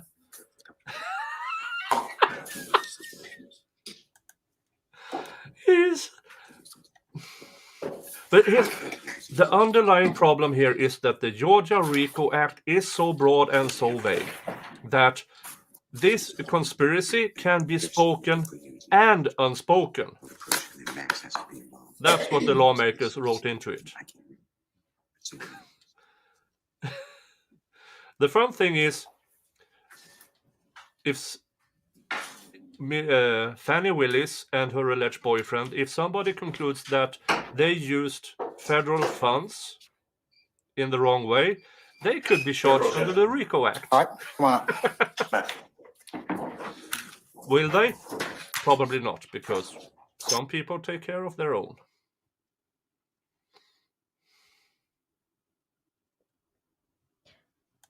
Did they Yep. silence that or did you? No, that is them. Oh, look at that. It is a new sidebar, which brings us up to a grand total of 22 trial days. To sidebar counter 65! 65 sidebars in 22 trial days. Jesus. Yeah. And They don't even all isn't- fit up at the bench. Well, at least they learned to turn the sound off, because earlier the mics were hot, so you could actually hear some of the sidebars. Yeah, I know, right? I remember that. Yeah, and discussions on the prosecution's table and discussions between on the defense side. That's not good. AJ says fast forward because they're going to sidebar and then break. Yeah, I know. Sidebar. Break.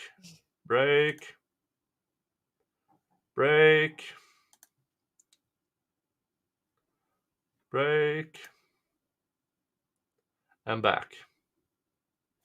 Yeah, so they had, because he was so late, the judge, to start the trial day, they skipped the morning break and went directly to lunch. His 1 hour lunch lasted for 1 hour and 45 minutes.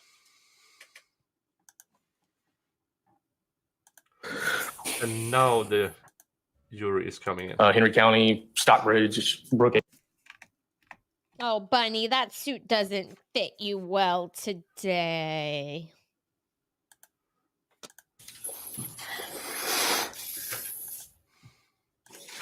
Juris President, count All right, thank you, Sergeant Ingram. All right, Mr. Atkins, you may resume your examination, sir. Thank you, Your Honor. Also, guys, before we had lunch, I wanted to,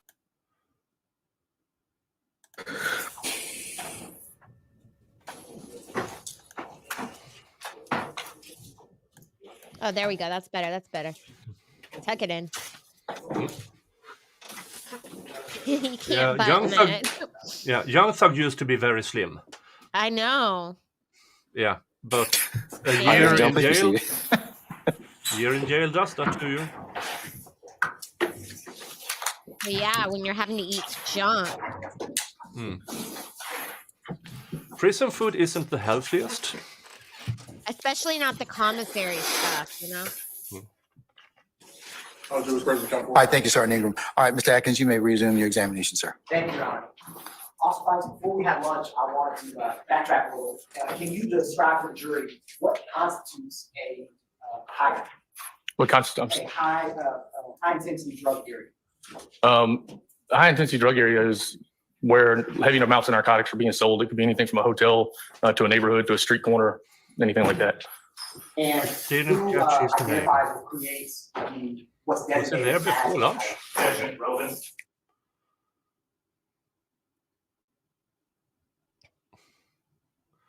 Yeah, that was a long lunch.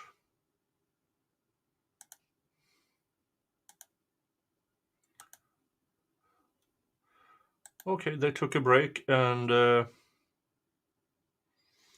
all of a sudden he's as a high. testifying. I'll rule the objection. We develop those investigations through informants or through tips that we get or leads. And what agencies staff the task force that you're a part of? What law enforcement? Well, we've got agencies from all over Metro Atlanta. We've got agencies from Henry County, Stockbridge, Brookhaven, DeKalb. I mean, they're all like, we got a couple from Henry County. What federal agencies staff? We have one through Customs and Border Protection and the DEA, in my group specifically. And you had mentioned earlier about the canine handler. Yes, sir. Describe to the jury, what do you do as a canine handler? My dog, this is the second dog that I've worked. Both of my dogs have been trained in narcotics detection and criminal apprehension. So they've got the ability to track and locate criminals, track and locate missing people, Alzheimer's patients, things like that, as well as evidence recovery and building clearing. And when you were a sergeant over the canine unit at Brookhaven, what extra duties did you have in that? I had to complete all use of force work with our other handlers. Any kind of documents that came in, training records, reports, deployments, anything like that, I had to review those. And what kind of background training and experience do you have to have to be a canine handler with Brookhaven? To be a canine handler, you go through an 8-week course with your dog, and that includes the training of the handler and the training of the dog. I've actually gone a step further than that. I'm a certified Canine handler when you were with Brookhaven? formed. I was on that team. Formal degree in business. Thank you. Yes, we know. The training academy I went to when it was 26 weeks long, thing. and it wasn't overnight. We went home at night. And you had referenced earlier that you were with Lynette, you worked on the crime suppression unit. What was your position within that crime suppression unit? I was an investigator. We investigated. And apparently this is one of the officers that don't want their faces shown. The prosecution wants everything, not spell their names out to the public or show their face to the public. They will have a hearing about that on the 2nd of February. So For who? the state, because they claim there were threats against some of the witnesses. One example was in a chat in some of the stream. Somebody said, YSL is coming for you, or something of the sort. And Okay, have they heard of trolls? nope. I think the prosecution knows how incredibly bad this is for them.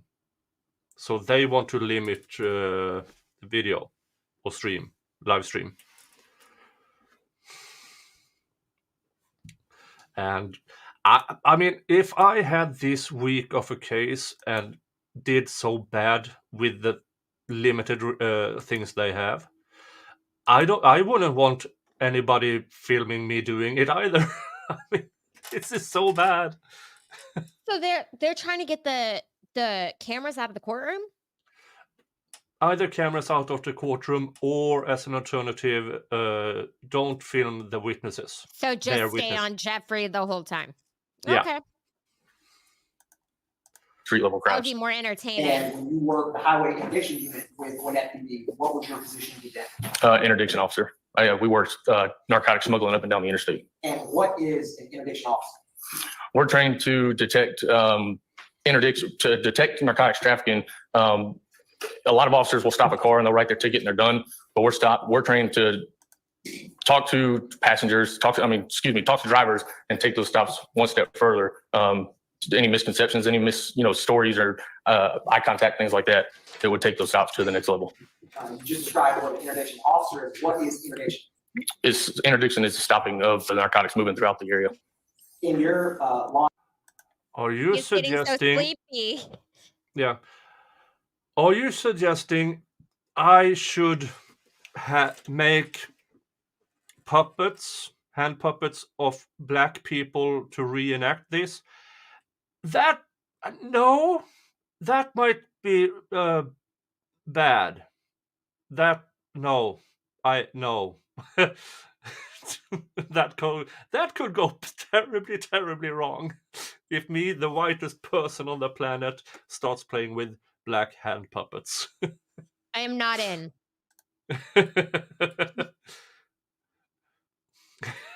They should be purple. That would then I would risk copyright claims from that ventriloquist. Yeah, hard no on the Thank you for the suggestion, but no. Enforcement career, have you ever been injured in the line of duty? Yes. Can you describe that? Objection. I sustain that one. Your Honor, may I vote? Yeah, you can. Come on up, Mr. Adams. And here's the thing. Why? Okay, don't film the witness. You know what you can do? You can have an overlay. Law and C word. You can have an overlay. Or you can instruct. Or they could turn their chat off. Yeah, that too. Or if you're not supposed to film the guy, well, here's the thing. Instruct the camera guy. They can film the prosecution, the judge. Instruct the lawyer or the prosecutor. You stand on the stand and nowhere else when you ask questions. And that could be filmed. But no, they want audio only. Or at least don't do like this. Yeah. Oh, sorry. There. So, and for those who don't know, this will be Sidebar counter 66.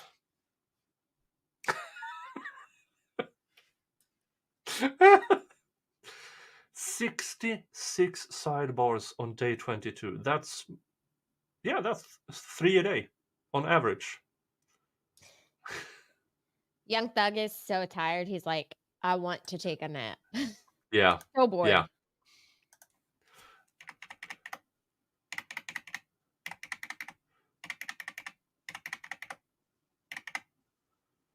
Oh, for frick's sake.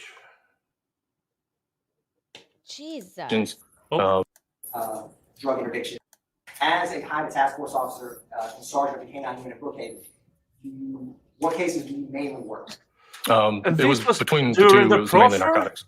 And how long do you, or would you classify, or not classify, as having a specialty in drugs and narcotics? Say that one more time. Do you, in your law enforcement experience, have or And for anybody who wonders, no, this is not Ian Runkle doing a time travel. not have a specialty? I would say yes, I do. And what is that? You said within narcotics? Correct. Would be interdiction. That's what I've concentrated most on and taken most of my training in. And of your 18 years of experience, how many of those years roughly involved drug interdiction or identification? Probably 12 to 15. And we had talked about some of your training You're and still drug doing identification. proffer. How many Okay. cases, you had to estimate, have you worked that? Skipping ahead. Now, also fights, that light blue arrow on Floyd, can you describe what that indicates? That arrow is pointing to the controlled access to PDK Airport. And what vehicle was it that traveled like the light blue arrow? The Mercedes Maybach. Maybach. Maybach. In 6 Lima, also fights, is that light blue arrow different or the same as what we just discussed? That's the same control access point. And this darker blue arrow, what does that indicate? The dark blue arrow is about where I pulled off to stop in the turn lane to watch them as we're trying to make that 3-point turn. And you had testified earlier about northbound. Is this depiction that has a blue arrow on the top What, right? an Does this airport? accurately depict northbound? Yes. It does. Also, Fikes, there's also this black star. What does that indicate in 6 Lima? That's where I pulled off when I saw them go back south on Claremont Road. I pulled off to watch to see if they came back toward the airport. With 7 Lima, is that black star that just populated? What is that for? That's where I was sitting. Gee. And the gold star with white background, what's that depict? When the Maybach came back northbound on Claremont Road, I pulled off of 9th Street and initiated my blue lights to stop the car. And the gold star is where that final stop was. And with 8 Lima, what does these dots indicate? That's my direction of travel when the car came back northbound. And is the, roughly, what's the estimation distance-wise from where you parked on 9th Street to where the vehicle, the Maybach stopped? Looking at the picture, about 200 feet. Is that a accurate estimate of the amount of Yep. feet? Yes, sir. Now, What did they do when you, to when was constitute it that that you traffic stop? first noticed that the tent appeared to not be legal during this account? When I was traveling northbound on Claremont Road and I saw the reflection of my car in the windows of the Maybach. Illegal window tint. First of all, I think it's bullcrap. Second of all, if you have stuff in your car, don't tint your windows. How about that? We all know cops loves tinted windows, especially because that's a free ticket. That's a free ticket. Oh, we can pull somebody over for tinted. So why tint the freaking windows? So they can't see in. Yeah, that too. But then they will stop you anyway. But yeah. Black man in expensive car. Ooh, must be dangerous. Must be stolen. Yeah. That is when I thought it was illegal. But I actually checked it once the car was stopped and it was at 5%. And again, the legal limit is Hold on here. So you stopped him for one reason. And you're wrong. Okay, close the door, go away. But I guess not. But then they smelled something. Oh, yeah, I remember. I mean, I'm assuming that's what it always is. Yeah. But then we smelled weed. Yeah. 32%. And I don't know if you guys know how window tint works, but the darker the window tint is, the lower the number. Faces, Non-responsive. I stand question. Officer Fikes, how does the tint work percentage-wise? The lower the number is, in this case, I mean, if the window tint was 5% and he claims he saw his reflection, first of all, you always see your reflection in windows. You always do. And 5%, there's a really big difference between 5% tint and 32% tint. That's a huge difference. But they can stop and then stop and smell with the excuse of window tint. Oh yeah, or it anything. was 5%. It means on a clear sunny day, only 5% of light is getting through those windows. And the reason the law has 32% plus or minus 3 is because a lot of us have window tint meters. And kind of like if I step on a scale and he steps on a scale, or I'm sorry, if he steps on my scale and then steps on his scale, it might be within 1 or 2 pounds, the same as our window tint meters. They might be within 1 or 2 degrees. Have you encountered vehicles that have improper window Oh, tint? 32% lighter than 5%? Frequently. And I thought it was the other way around. Okay. do you have any reference point or way compared to, you were talking about percentage, 32% with mirror window tint? Is there any example of something between those two of how you can tell that a window might have improper tint? If you can't see through them, they're usually illegal. Like I said, on a clear sunny day, you should be able to see through the windows. Now, when you had testified earlier about initiating the traffic stop, did you have? Yeah, I thought so too. I thought he said his Did you have windows were legal. If the individual whose name came back, Jeffrey Williams, was inside the car when you pulled over? I didn't know. I couldn't see in the car and had no idea who Jeffrey Williams was. So even if I could see in the car, I wouldn't know he was in there. Did you have any way to know how many occupants they had? No, sir. Did you have any way to know anything about any of the individuals inside of the car? No.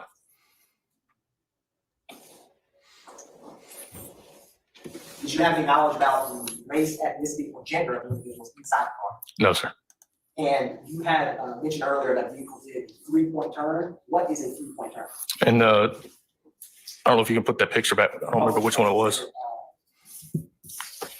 I think it was 4L. For Lima? I didn't know there were people who had to So you have can a see- 3-point turn explained. Can you hear me? Okay. So on this side right here, you can see how there's 2 lanes. The car pulled in right here, but obviously he's not gonna be able to make that U-turn. So they had to pull up a little bit and back up and pull back out. So it's 3 different motions. That makes sense. And when you initiate a traffic stop and approach a vehicle, is there any, how do you approach a vehicle? Just like this stop, and do a traffic stop? Most of the time I make a passenger side approach Why is that? for safety reasons. And When I walk up on the passenger side, I can see, if there is only a driver, I can see more what the driver's doing and what's in his hands. And so you, after you get out of your vehicle and approach, who in the vehicle? I'm sorry to hear that, Shannon. See. I knocked on the back window to get them to roll the windows down because I couldn't see in. They rolled the back passenger side window down. And I believe that was Cedric Jones in the back passenger seat. And how quickly after mentioning that the roll the windows down, did you ask them to exit? It was a few minutes. I had to get a backup officer, 2 backup officers with me because there were 3 people in the car and I was out there by myself.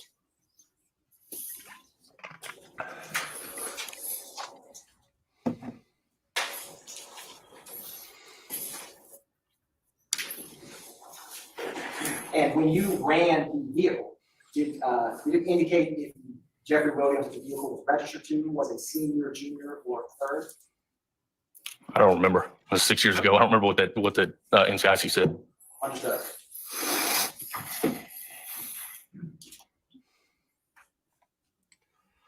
If you want me to push forward, you know what to do. Your Honor, I am permission to approach the witness. You may. Case exhibits 9 Lima through 16 Lima. Have you shown those to states 9 through 16 Lima to the defense counsel? I've shown them previously, but I'll show them again with Mr. Adams. I mean, I have tint on my windows, but the old school way, like half the window, and that's because Sweden, cold, snow. And when the sun is up, you get snow blind if you don't have tint on your windows. Oh, and yeah. in Florida, I assume sun is up all the time, and that's not Oh good. yeah, I definitely have tint on all my windows. Yeah. Texas. Oh, Texas. Mhm. I'm trying to get to Missouri in Houston in August. I might To do Houston? Anime Matsuri, Oh. August 8th to 11th. Oh, nice. And I'm yeah, originally from Houston. I've been to Houston. I stayed on a motel on NASA Road. And Oh, really? So yeah. you went to like Webster. That's like, I mean, that's parts of that are Houston, but that's like right by where I'm from, actually. Oh, yeah, because Yeah. I did what a normal Swede does. I walked everywhere. And then I Yeah. walked into a neighborhood. I found a tattoo parlor because, well, I have a few talking tattoos with these people. And then I went back to the motel and, oh, have you been out walking? Yeah, I saw this great tattoo parlor. And the receptionist went kind of pale. But because apparently that was gang run. Like So, you stayed off NASA Road 1, right? is there more than one? I mean, I think there's only just one NASA Road. Yeah. Yeah, I mean, I was there with my dad and a few friends, and this was in 1996. So we asked the receptionist, "We want to go look at the space stuff." Yeah, Well, yeah. you're staying at NASA Road. It's that road, and it's 3 All the way miles down. all the way down. It's real touristy. Yeah. Did you go to Kima? You probably don't remember, but like the area on the water? We went down to Galveston. Oh, okay. That's where I grew up, in Galveston. Yeah, we went to that big aquarium thingy. That was amazing. All the parrots and stuff. Moody Gardens. Yeah, that's it.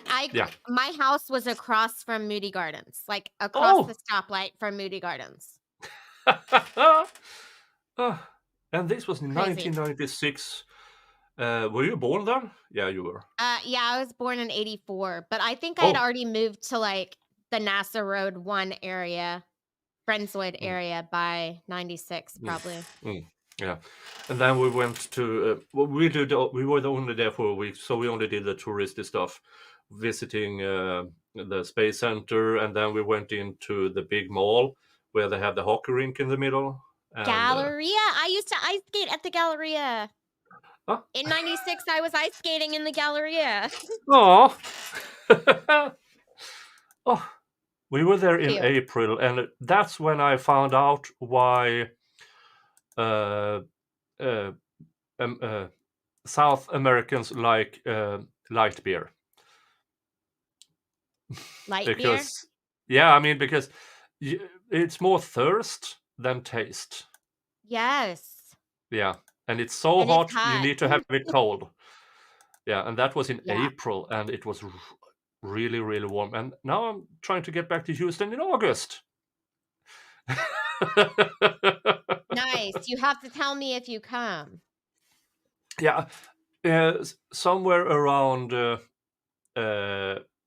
March or April, I will do a stream about that. I will buy the tickets because I saw the tickets are really get more expensive the closer you get to it. So I need to get the tickets, but then the airfare, and I mean I'm 6'4", 260. I need room. So I need to have a specific seat on the airplane, and that's about 1,000. No, that's about around $1,000. So I was hoping that my chat and my viewers and everybody would help me with that cost, because here's the thing. Yes, I do labor law. I'm salaried. I don't go by an hourly rate. I'm salaried. So if I won cases from one person to, I think the biggest case I won was a $20 million settlement, and I'm salaried, so I got nothing from that. So yeah, but that's just it. Welcome to Sweden. Don't practice labor law. You got to do a Grith stream in March. Yeah, or I need April. to. Yeah, I need to do that. But we're here for the Young Thug trial. We're over 2 hours. Fuck this prosecution.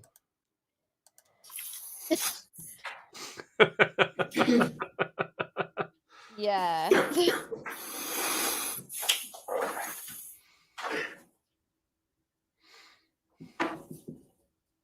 Oh.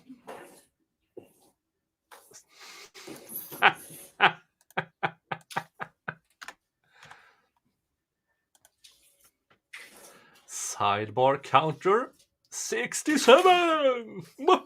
Slide as these arrows populate. So it's the same picture. It's just one has arrows.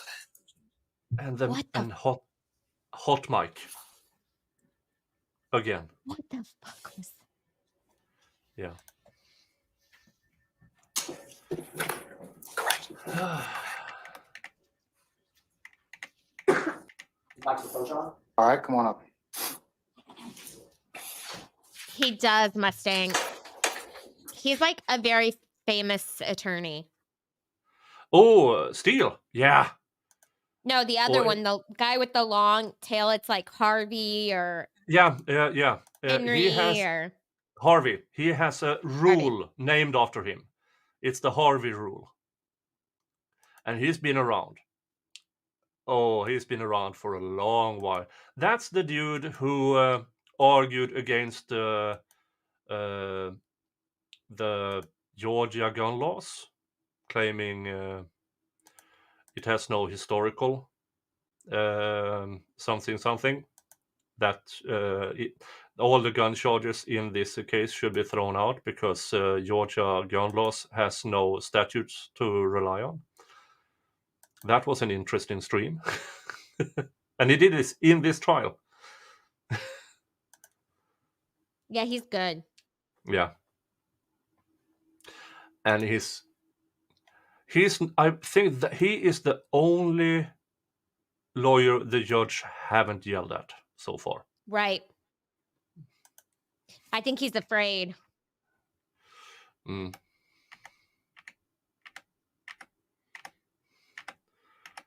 Oh, come I on. hear you pecking. Yeah, I know. I'm Oh, it's speeding your forward. fast forwarding. Yeah. Are they up again? No. Yes, they were. Okay.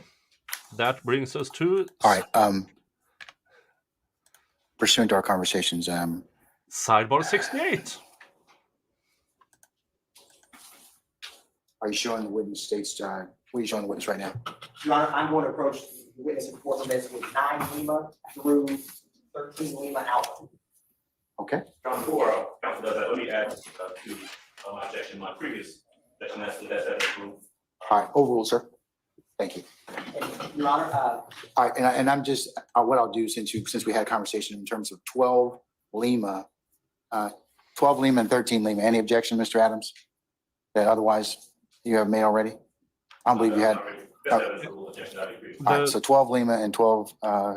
The people acting as court-appointed lawyers, that's it. They get a lump sum of $15,000, and that's it for the entirety of pre-trial and trial. 12 Lima Alpha are admitted. And what about 13? 13 Lima and 13 Lima Alpha? yes, Your Honor. All right, and same ruling. They're admitted, and they and I'll note your objections, sir. Continue objection. And All right. Your Honor, I also want to let the court know, I showed this with the defense counsel, but 14, it's 9 Lima through 16 Lima. I got you. Said 13 Lima. Yeah, I specifically ruled upon 12 and 13 Lima and Lima Alpha. Any further objections, Mr. Adams, to 9 through 11 or states 9 through 11 Lima or 14 Lima? None other than what's been previously stated. Okay, all right, they're admitted, and we so all exhibits 9 Lima through 16 Lima can be published as you see fit. Oh, he Thank you, has. Your Honor. Yeah, I missed that. If he Through yelled at 14, I Harvey. should say Me too. can be published. Yeah. Thank you, Your Honor. And Your Honor, the state is going to ask a couple questions of Officer Bikes to the foundation. Okay. Officer Bikes, can you Why take a aren't you look wearing at 9 Lima headphones? through 16 Lima, and when you're done, just look up at me. See the guy next to Harvey? Yeah.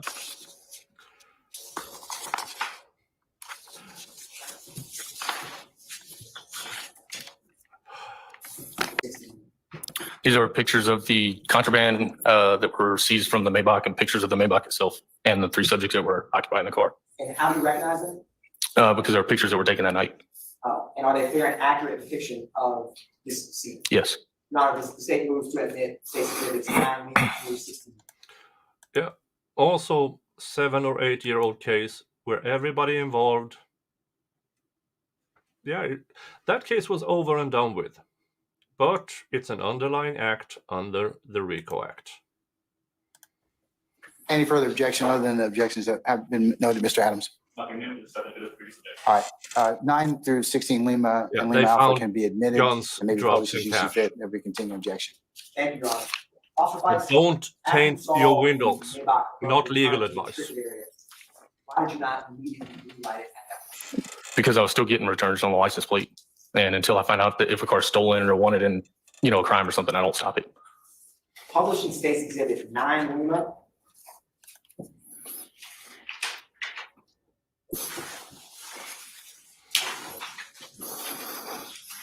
Yeah, so this is the Now, state Officer Price, I know we're seeing avoiding these photographs with tint that you were second talking about bite. earlier. Yes. Can you describe to the jury, if you use that? All the windows were tinted similar to this right here, that mirror tint. So, what, does that include, the driver's side window, passenger side window, and rear window? Yeah, the 4 main windows, both driver's So, side, like, both I can passenger see side. right through them. And ultimately, how many people? They must be rolled inside? down for some 3. reason when they took So the why picture. are they using this photo? It's crazy. What was it that came to your attention once all the windows were I rolled don't down? know. The thing I noticed first was the smell of marijuana. And, did it smell raw or raw? It smelled like raw green marijuana. And, did you ever conduct, or what did you do after, smelling the raw marijuana? After I got their IDs, I went back to my car to run all 3 subjects, make sure they didn't have any outstanding warrants, and call for backup.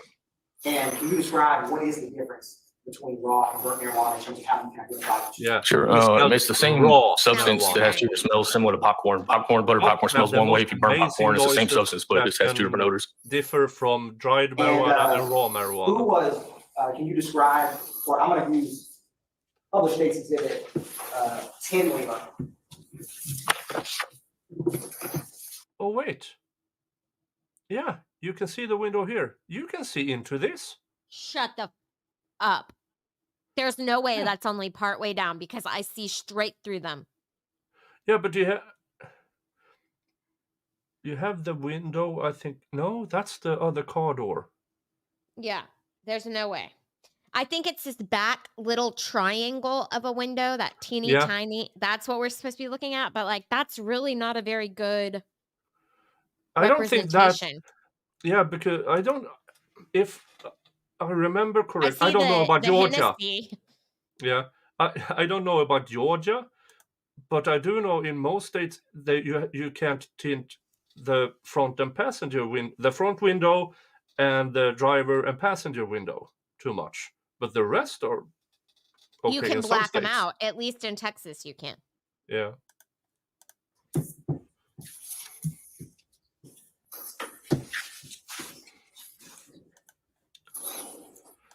Yeah, this is a prior act brought in because Oh, yeah, for sure. bad dude.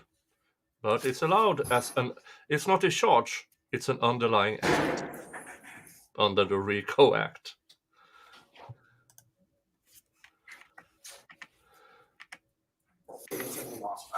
That's the license plate on the Maybach. And, turning to State's Exhibit or publishing 11 Lima. So ultimately, can you describe for the jury what did you end up doing with this year? Did you ever conduct a search? I did. I conducted a probable cause search based on the odor of marijuana And breaking down the search, where did you start? on the driver's seat. And what did you find in the driver's seat? Just marijuana residue in the floorboard. And what is marijuana residue? Where they roll up a joint or a marijuana cigarette, some of the crumbs fall on the floorboard as the marijuana crumbles up. And after, what area? How the fuck do you differentiate that from other leaves and dirt and stuff? You can't. That's why they say that it's marijuana residue, so they can, keep searching. Well, usually, actually, they say they they see that, that's what Mm. gives them probable cause. I think this dude's confused. He already smelled it, so he doesn't need that. But whatever. Did you search that? The back driver portion, the back driver seat area. And what did you see in the back driver's seat area? As you can see, Hip Hop Press 365 here today again with a good question. How has the state displayed any organized criminal activity thus far? Nope. Not according to me. Crimes that were committed by YSL members were on separate occasions. The state has not proven Young Thug funded any criminal activity. I completely agree. Even the YSL Slug testified he did all the crimes for himself, not to further the gang. It's a waste of time. It's a waste of resources. It's a waste. Full stop. This trial in its entirety is a waste. There are 191 underlying acts under the RICO charge. All old things that they either weren't even involved with or knew somebody who was involved with, and in this case, Mr. Young Thug sat in the car.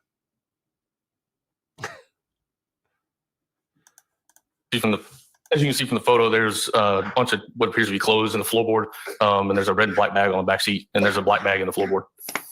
And did you end up searching that red and black bag and black bag? I did.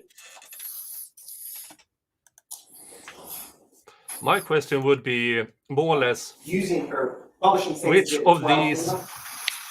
small pieces of ash is marijuana residue and which is cigar residue? So, Officer Knight, Yeah. going back to 11, you know, Well, But I those don't are think I- guns. Yeah. And Those that's are guns. some lean. And Yeah. those are some prescription pills. Yep. And Again, money and not weed. legal advice, but if you drive around with tinted windows where it is illegal, Lock your shit in your glove box. Lock it.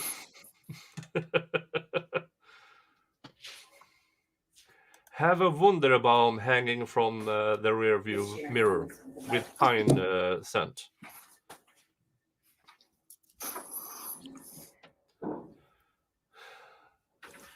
Okay. Seat and a black bag in the floorboard. Now, pushing 12, Amount of marijuana, Jeffrey Williams' pants pocket. was there any cash found? And Oh. there was a small amount of marijuana in Sergio Kitchen's pocket, who was the driver, and the keys to the Maybach were found in Jeffrey Williams' pants pocket. Was there any cash found? Jeffrey Williams had a large amount of cash in his pocket. I mean, he's Jeffrey Williams. How much did he have? Yeah. Without looking at the report, I think it was like $2,800 roughly. That's not even that much.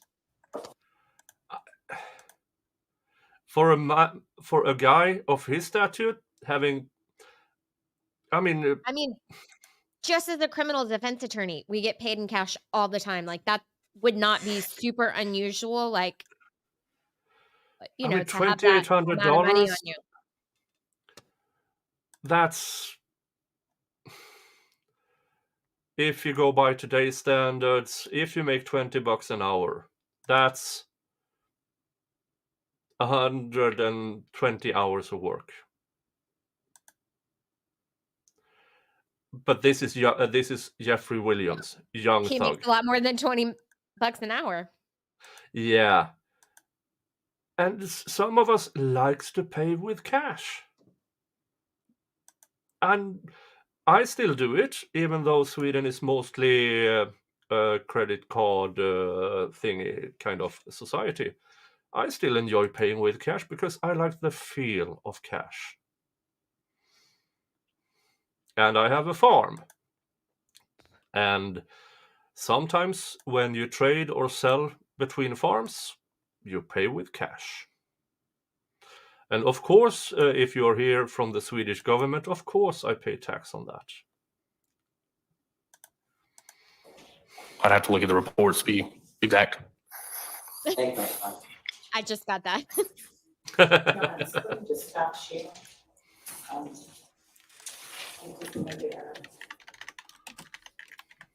West one, try.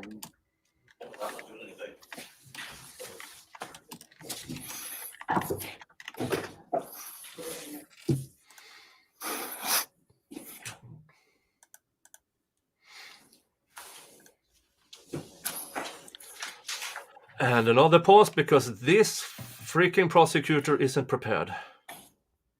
Okay. Oh, a close I'm up going because to- we didn't.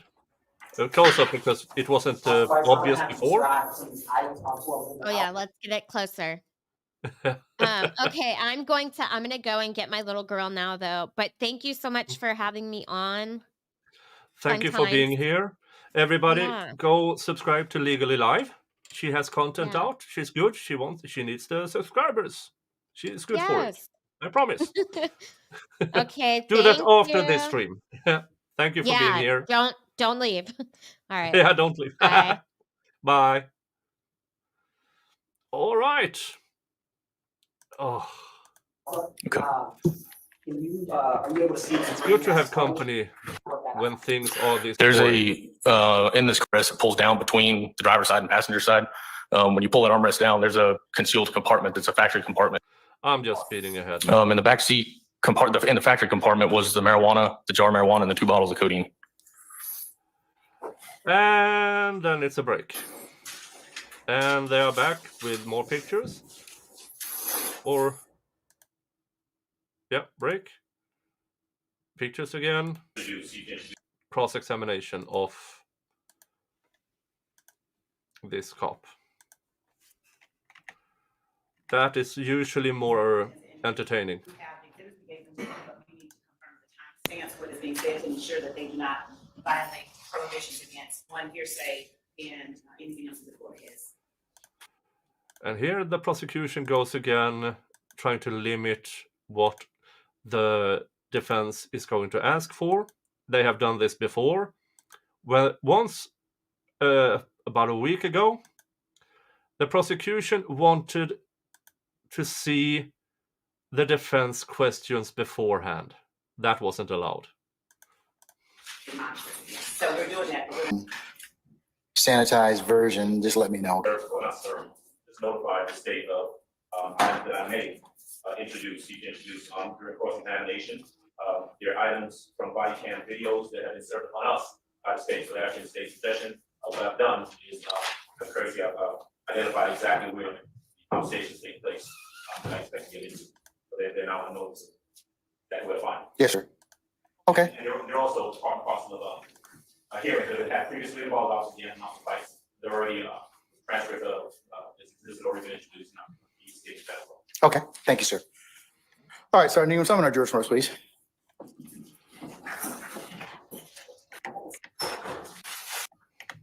Speeding ahead a bit. Jury Please be coming seated. in. All right, thank you, Sergeant Ingram. All right, Mr. Atkins, you may continue examination, sir. Thank you, Your Honor. Okay, not cross it. Now, Officer Price, can you describe where the individual was seated in the car? Sure. Sergio Kitchens was sitting in the front seat. Jeffrey Williams was in the front passenger seat, and Cedric Jones was seated in the back seat behind the passenger seat. And you had discussed a black bag that was found. And, Are they still on that I wanted to fucking ask you, backpack? What was the serial number on the SCCY 955? If I can see my report, I can tell you. Your Honor, the state's approaching with 39 Lima. Have you shown that to the defense I counsel? will show it to him right now.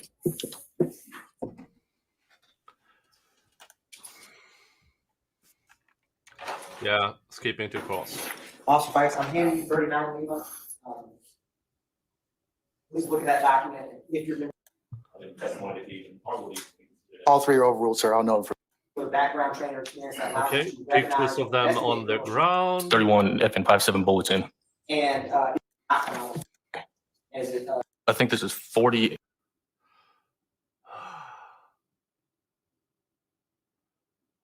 Is this a new sidebar?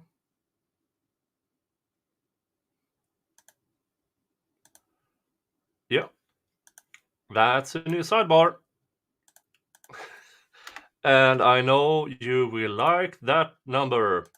Sidebar counter 69.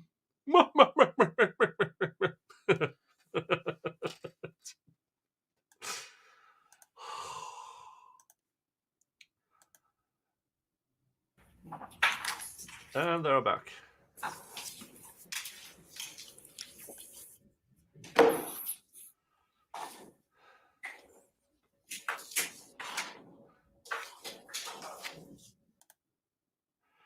And sidebar again. No, it's the same sidebar. It has to be.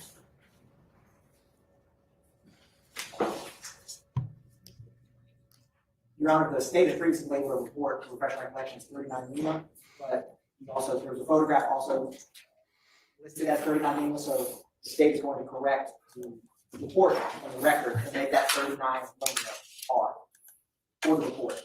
Okay. The boss. Okay, so then it's recess for the rest of them, and now it's We're not evidentiary going hearing. past 5:30. I think we're going to probably cut it off around 5 o'clock. So, Okay, so we'll. does that help you in witness planning in terms of, I doubt we'll be finished with this witness anyway. So, It does, Your Honor. And I don't know if and that's okay. I mean, look, we'll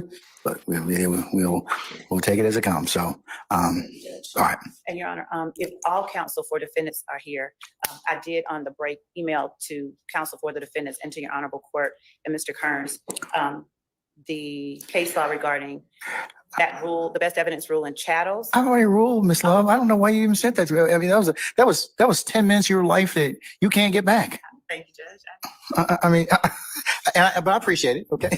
So, Thank you. all right. Mr. Adams, anything, sir? Yes. I don't know when this is going to come up, but just so we don't put ourselves in a position of having jury sit there for another 15, 20 minutes, or set them out again. We've received some potential exhibits from the state that I believe they're going to try and introduce. What witness are they going to be attempted to be introduced through? I believe through Officer Fikes. Am I correct about that? That is correct, and Officer Gant will also reference them, but initially introduced to Officer Fikes, Your Honor. All right, and I'm going to pass these up to the court, but these exhibits and the testimony that's going to be surrounding these exhibits are issues that the court has ruled on before. You may recall that Officer Fikes and Gant are involved in a 2017 stop of a car. That's what we're talking about right now with this officer. In 2018, there was a traffic stop, a speeding stop made by Lieutenant, I think is what he is now, Lieutenant Gant. He stopped a Porsche that was being driven by Mr. Williams, and Mr. Kitchens was a passenger in that car. There was another car that was behind that Porsche, I believe a Charger maybe, with other individuals in it.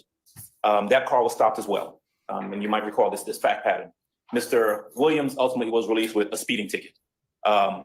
And Yeah, I heard him. I think we heard a motion on that. In fact, I know we did. we did. And the individuals in the vehicle behind that car were investigated. I think Fikes dealt with them.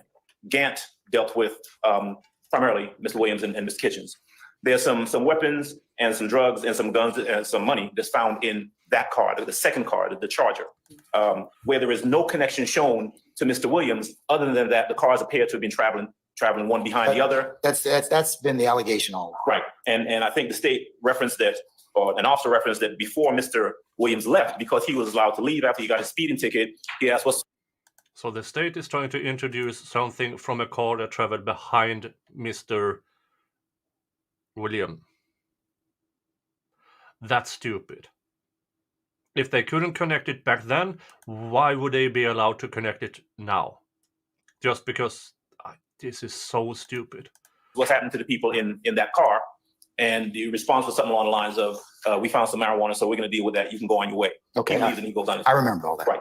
And at that time, Mr. Steele was arguing a motion, and I believe there was a discussion about the admissibility of the evidence. And if I can just step to Ms. Weaver and pass her the exhibits. That the state wants to introduce.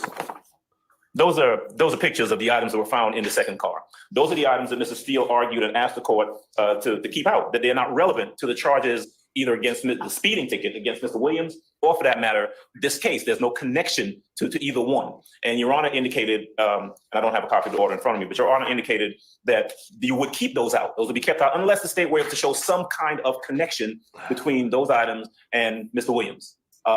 So that was the court's position, that was the court's ruling, and so I'm a bit, I was gonna say flabbergasted. I'm a bit surprised that the state is actually intending to ask this officer about those items that the court has already indicated have no relevance to this case unless they make some kind of connection. They haven't made that connection. And we have not received any evidence to indicate that they will or can make that connection. Hip Hop Press 365 asks, should the defense challenge the officer with not being a drug recognition evaluator, and if whether the drugs were used for personal use or distribution? They might do it for the record, or they might do it through a motion. That depends. Yeah, they could bring it up in cross-examination if they want to. But I assume that will be tomorrow.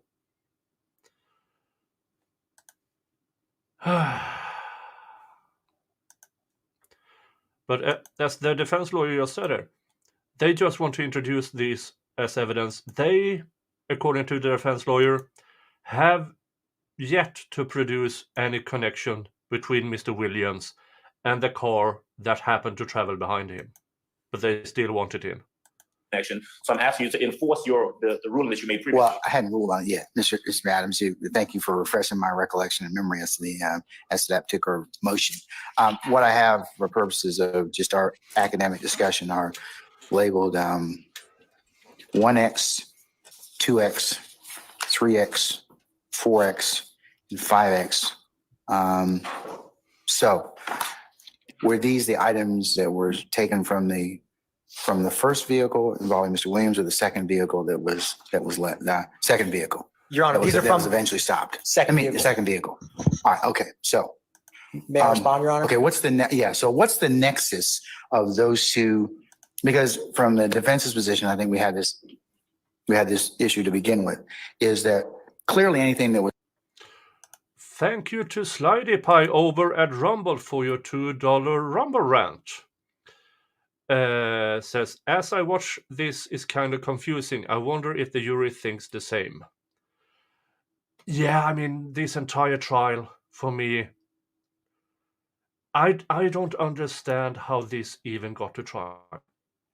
Why the judge allowed all of this crap to be presented to a jury.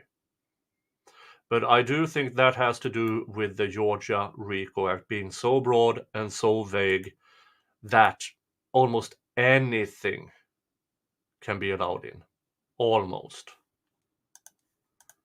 Found in the stop of Mr. Williams, or that first vehicle, would be relevant.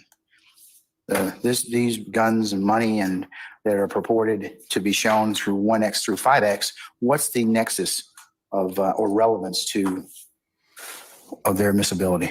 So, Your Honor, to answer the court's question, and I want it to be clear, this is Act 75 in the indictment, where it says on May 18th of 2018, defendant Jeffrey Williams, an associate of YSL, was the subject of a traffic stop for speeding. Involved in the stop were two vehicles, one being driven by Williams and another vehicle closely following Williams, containing 4 individuals who were armed with numerous weapons with high-capacity magazines, to include an AK-47 with a 30-round magazine and over. That's a separate. That's Jesus freaking Christ. How was that allowed in? If they're separate cars and nobody made the connection at the time and they still can't make the connection, why is it even in this trial?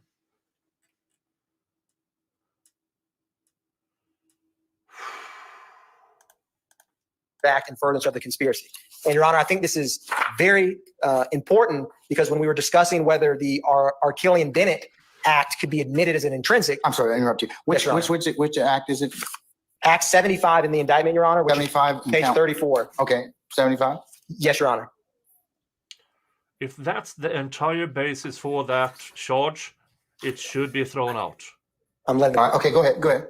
So, Your Honor, the state defense's position is that the state can't be able to try.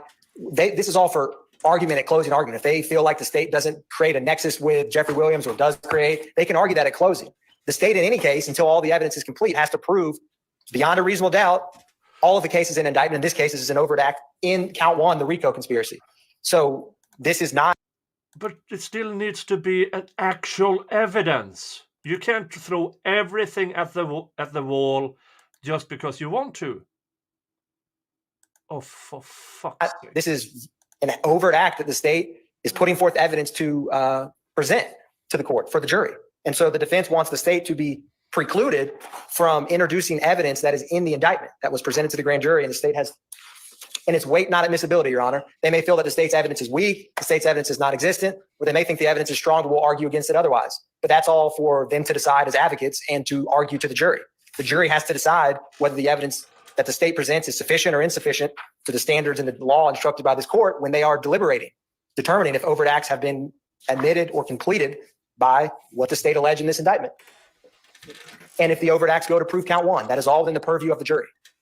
And that is the state's argument, is that this is verbatim, and in the way it's worded in Act 75, it addresses what the state is putting evidence forward to prove. Your Honor, if I may. Sir. This is why we have pre-trial hearings before the case moves forward.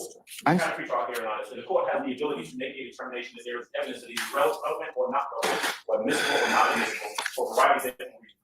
In this case, we had a motion, and there was a discussion of this previously. The court had an opportunity to examine whether or not, exactly what we're talking about, whether or not there's any nexus between in this stop that's being alleged as part of Act 75, whether or not there's any nexus between the second vehicle that was behind Mr. Williams and Mr. Williams. And the argument that was put forth, and the argument that the court evaluated, and I believe based on the court's ruling or position at that point, was that unless they could show a connection between one and the other, then it's simply not admissible. What this amounts to, I mean, what is the connection? Mr. Williams is in one vehicle, he's probably speeding, he's released. And other individuals, and there's not been, and there will not be any nexus that they can possibly show connecting. What the state needs to show the court is that these cars and the people are connected, and that they drove together for a period of time, or something of that sort.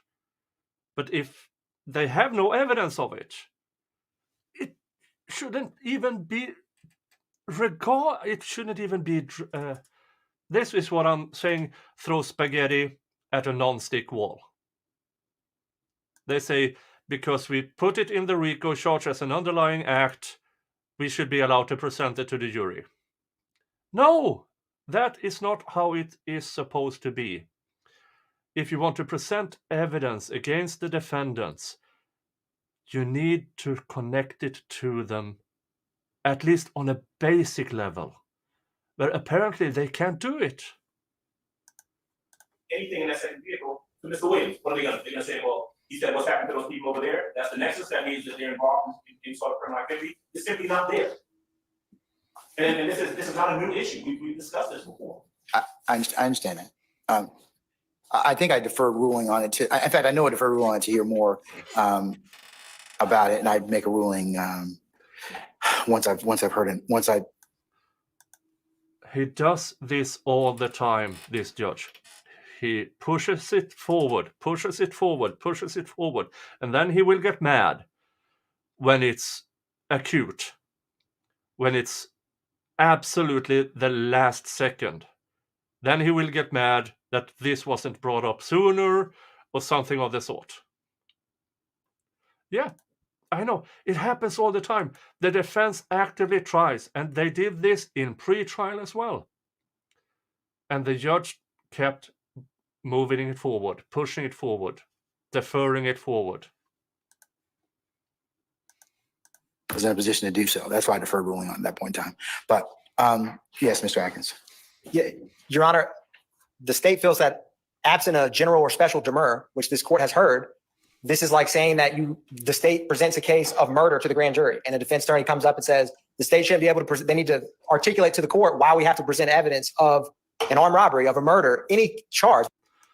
Of course you should. That's if you bring charges of murder, you have to bring evidence that connects the accused with the actual murder. What you're trying to do here is saying there was a murder at that place. We arrested this guy over here. We need to present there was a murder and he is arrested for it, but no connection. Please, Judge, we shouldn't be bothered with that detail. Fucking stupid.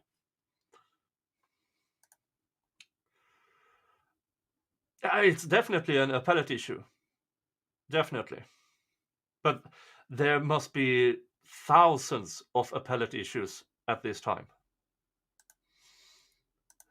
This is an overt act in the indictment. And so defense counsel's argument is juxtaposing two different legal principles. The state has to present evidence and is intending to present evidence through the testimony of Officer Fikes and Officer Gant about this stop, and the totality of the evidence in this case during the timeline in this indictment. Every single underlying act or charge under the RICO charge has to be proven separately and then made a connection. In my opinion. Of when the RICO enterprise was going on, all of that, it all plays off one another. And so this is an overt act that the state has put forward to prove this RICO, and the state should be wholeheartedly allowed to present evidence for an overt act in this very indictment that we're in trial for. And That's the crux of the matter. And I will respectfully suggest to my esteemed opponent on the other side that there's a difference between a demurrer and evidence. A demurrer deals with language in the indictment. That's not what we're talking about. We're talking about evidence and the appropriateness or the admissibility of evidence. And so, we're allowed to challenge other evidence. You can have anything in the indictment, and the court can make a decision that there's certain evidence that's simply inadmissible. It's not appropriate, it's hearsay, it's for whatever reason. And that's what we're dealing with. And however their case goes forward, when the court makes a ruling on that evidence, they've got to deal with it.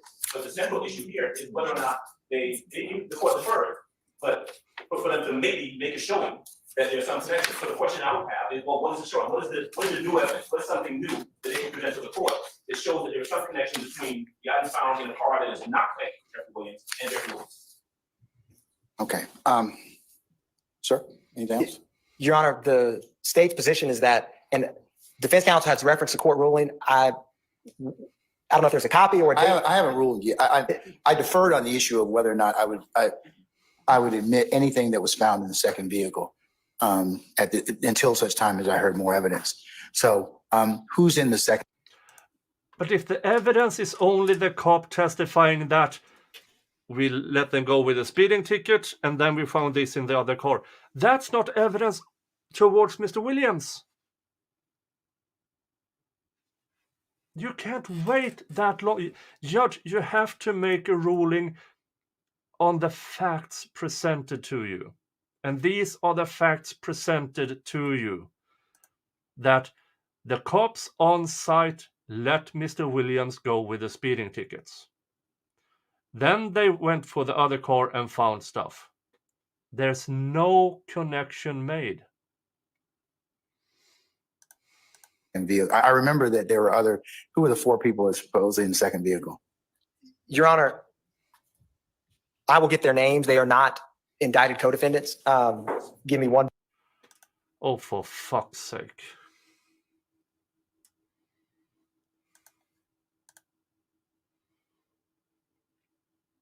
This is unbelievable. Dear junior prosecutor, you should be ashamed of yourself even arguing this. Brief moment, Your Honor, and the state, and this is why, Your Honor. Okay, well, yes, Your Honor. just I will give you. slow up. I will give you their names in one moment, Your Honor.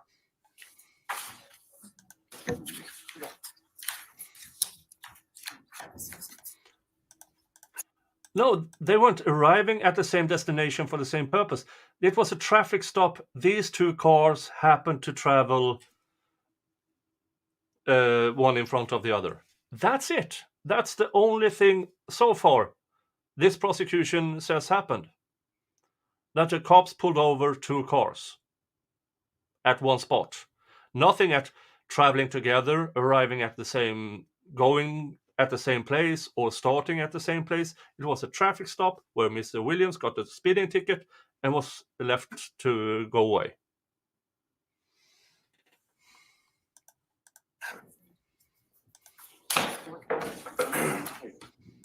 Your Honor, their names are Leonard Gay, Jonathan Carlay, Levi Atkinson, and Marquise Pryor. And I'm happy to spell their names for the court if the court would like. Those are the four gentlemen in that car. The state also has lyrics from Jeffrey Williams that says he has snipers behind him. And Officer Gant's testimony is that these two cars were rolling in tandem together. Oh, for fuck's sake. You refer to one piece of lyric with a traffic stop. Oh, Jesus Christ. That's the connection? Mr. Williams? Snipers behind him?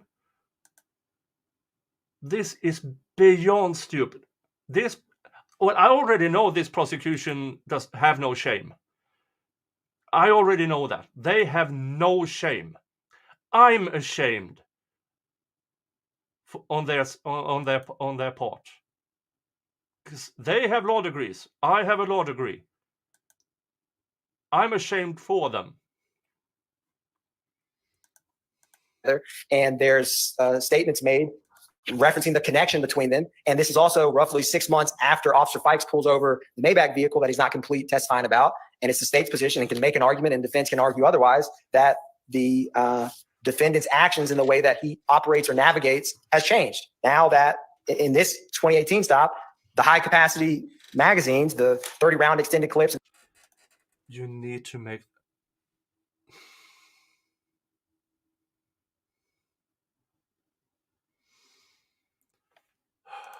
The Kel-Tex and everything else found in the car from Officer Gant and Officer Fikes is in this trail vehicle. And prove it. You need to have the evidence clear and cut that it is a trail vehicle. All you have is a traffic stop where Mr. Williams was let off with a speeding ticket. That's all you have. And then referencing a fucking lyric. It is so stupid. Mr. Williams asked if they need a ride, and it's the totality of how this evidence, firearms, all of the overt acts, none of them are looked at in isolation. And Your Honor, the state, speaking of evidence, if the defense is saying that is this evidence relevant, it's certainly relevant to prove an overt act in this indictment. That the state always has to present evidence for an overt act. So I don't know what evidentiary objection the state is making other than saying they don't want this to come in or they think it's weak. That's why we have trials. So the jury determines if this overt act or this count, because ultimately this relates right back to count one. Well, the defense is saying that the nexus, there's no nexus. Like, for example, if you had 4 YSL members or gang members in the second vehicle, one of them was in there, and you were trying to show that either membership or the other things that you are trying to allege in the indictment, that would be appropriate.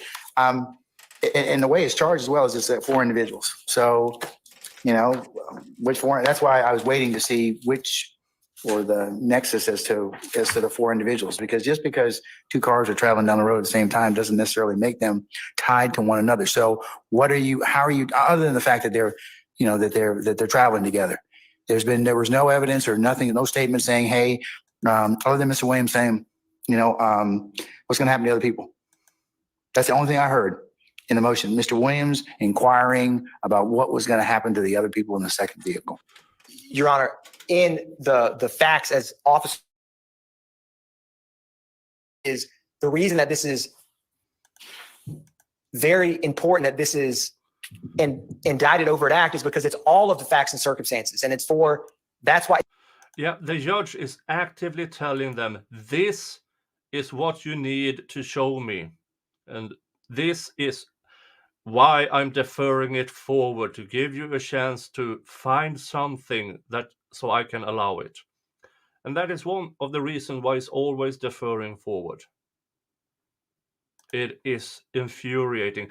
A waste of time, a waste of taxpayers' money.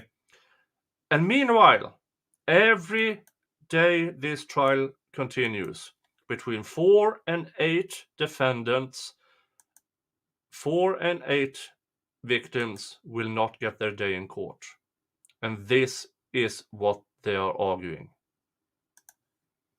It's not just this traffic stop in isolation. It's not as if the state charged a defendant with possessing these guns in a different car. It's charged exactly how the testimony is going to come out and of exactly what is in Overt Act 75. And so the totality of Instagram, social media, all of the other overt acts, the indicted acts, the association, the connection, this total case, the jury can choose, not choose, or make any inference they want, an argument of a nexus to, and if this was in furtherance of the RICO or if it was not. That's why I defer ruling on it, because the pictures here, I also have to as you know, balance 403. It's really, really prejudicial, and its probative value may outweigh it unless it's got some nexus. I mean, because these are pictures of automatic weapons and cash. So at this point in time, I don't see it. Not that I may not see it, but I don't think you've got it. You've got it at this point in time. There's been nothing else that connects other than testimony I've heard that, hey, Mr. Williams asking about these people from the other vehicle, but there's been nothing else that I've heard thus far that would tie these particular weapons to Mr. Williams as of yet. So understand, Your Honor, would the state be able to brief this honorable court specifically on this issue first thing tomorrow morning? We had a motion on this, okay? Yes, Your Honor. We had a motion. All right. I'm kind of inundated with law. I don't want to replow the ground again, Mr. Atkins. I'm waiting on the state to provide a nexus. That's what you all said you were going to do. So at this point in time, until you can provide a nexus, I'm not going to allow it. I mean, you can attempt to identify them or whatever else, but they're not admissible at this point in time. Because as I just mentioned, the court's fear is that Make a ruling, Your Honor. kind of just further substantiate. For frick's sake, make a ruling. Throw things out. You said it yourself, Your Honor. Trim down the witnesses. Trim down. And here you are deferring forward on something that should have been thrown out long ago. Initiating this, that they're in a 403 analysis, they're going to be more prejudicial and probative. So, and I haven't heard anything yet. That's why I'm telling you that I don't believe I would probably at this point would admit them. Yes, Your Honor. And so to be in line, the state will provide and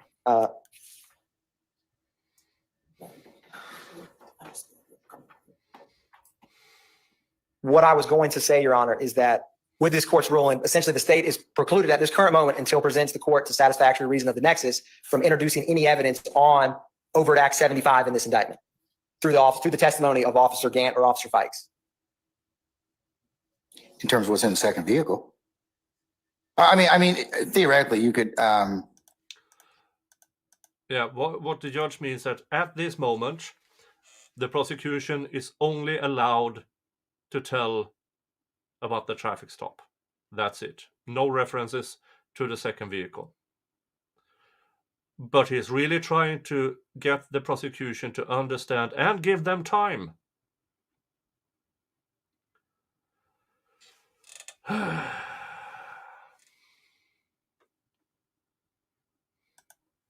Yeah.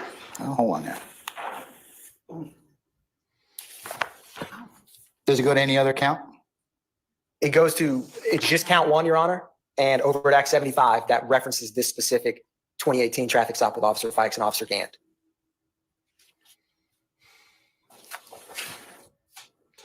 I almost want him to allow it just for the cross-examination from the defense. Because the cross-examination would completely ruin what the prosecution is trying to argue. But it would be better if he just threw it out.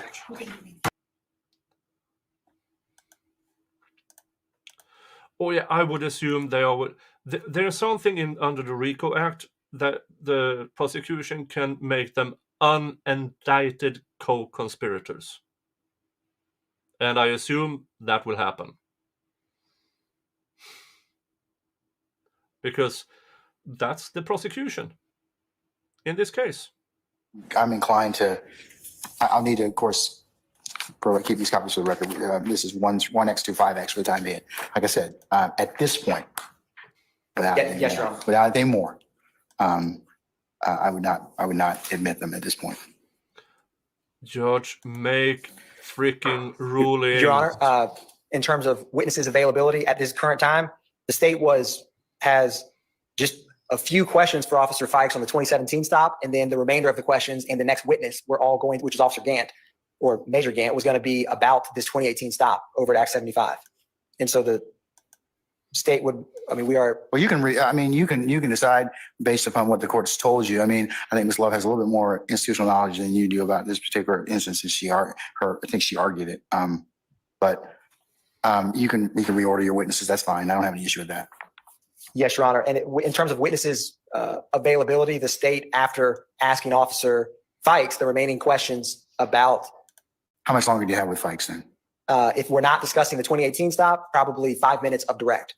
Okay, and so why don't we finish that? And it's not going to be 5 minutes. And you'll have Yeah, if they don't have the rest, all they have is a traffic ticket, and that will sound really stupid for the jury. Did you stop Mr. Williams for speeding? Yes. Did you give him a ticket? Yes. Done. And here's the thing, a traffic stop in itself cannot, I mean, how in the flaming fuck can a speeding Maybach be a part of a criminal conspiracy? They have nothing if they can't get the other car in. This is so stupid. This is so incredibly stupid. Now, what happens? Well, judge keeps giving them the chance. Show Nexus, or else you can't bring it in. That's it.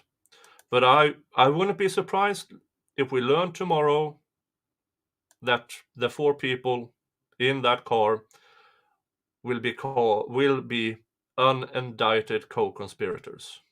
I wouldn't be surprised at all. But that, because I checked ahead a bit, and then they just call in the jury, send them home, and claims they are starting at 9:30 tomorrow. We all know they won't. We all know they won't. My stream tomorrow, the Young Thug stream, will start at same time, 4:30 p.m. Because we all know beyond reasonable doubt that there will be, the judge will be late, lunch will be long, breaks will be long, and there will be sidebars. So I don't want to waste my time or your time with a lot of breaks, a lot of pauses, and a lot of things. So 4:30 tomorrow, I will see you all back here. Bring friends. Share the links. Follow me on Twitter X. I will post the link. Like, subscribe, so you might get a notification. But if you follow me on Twitter, then you will be notified, because I will always post links to my streams there.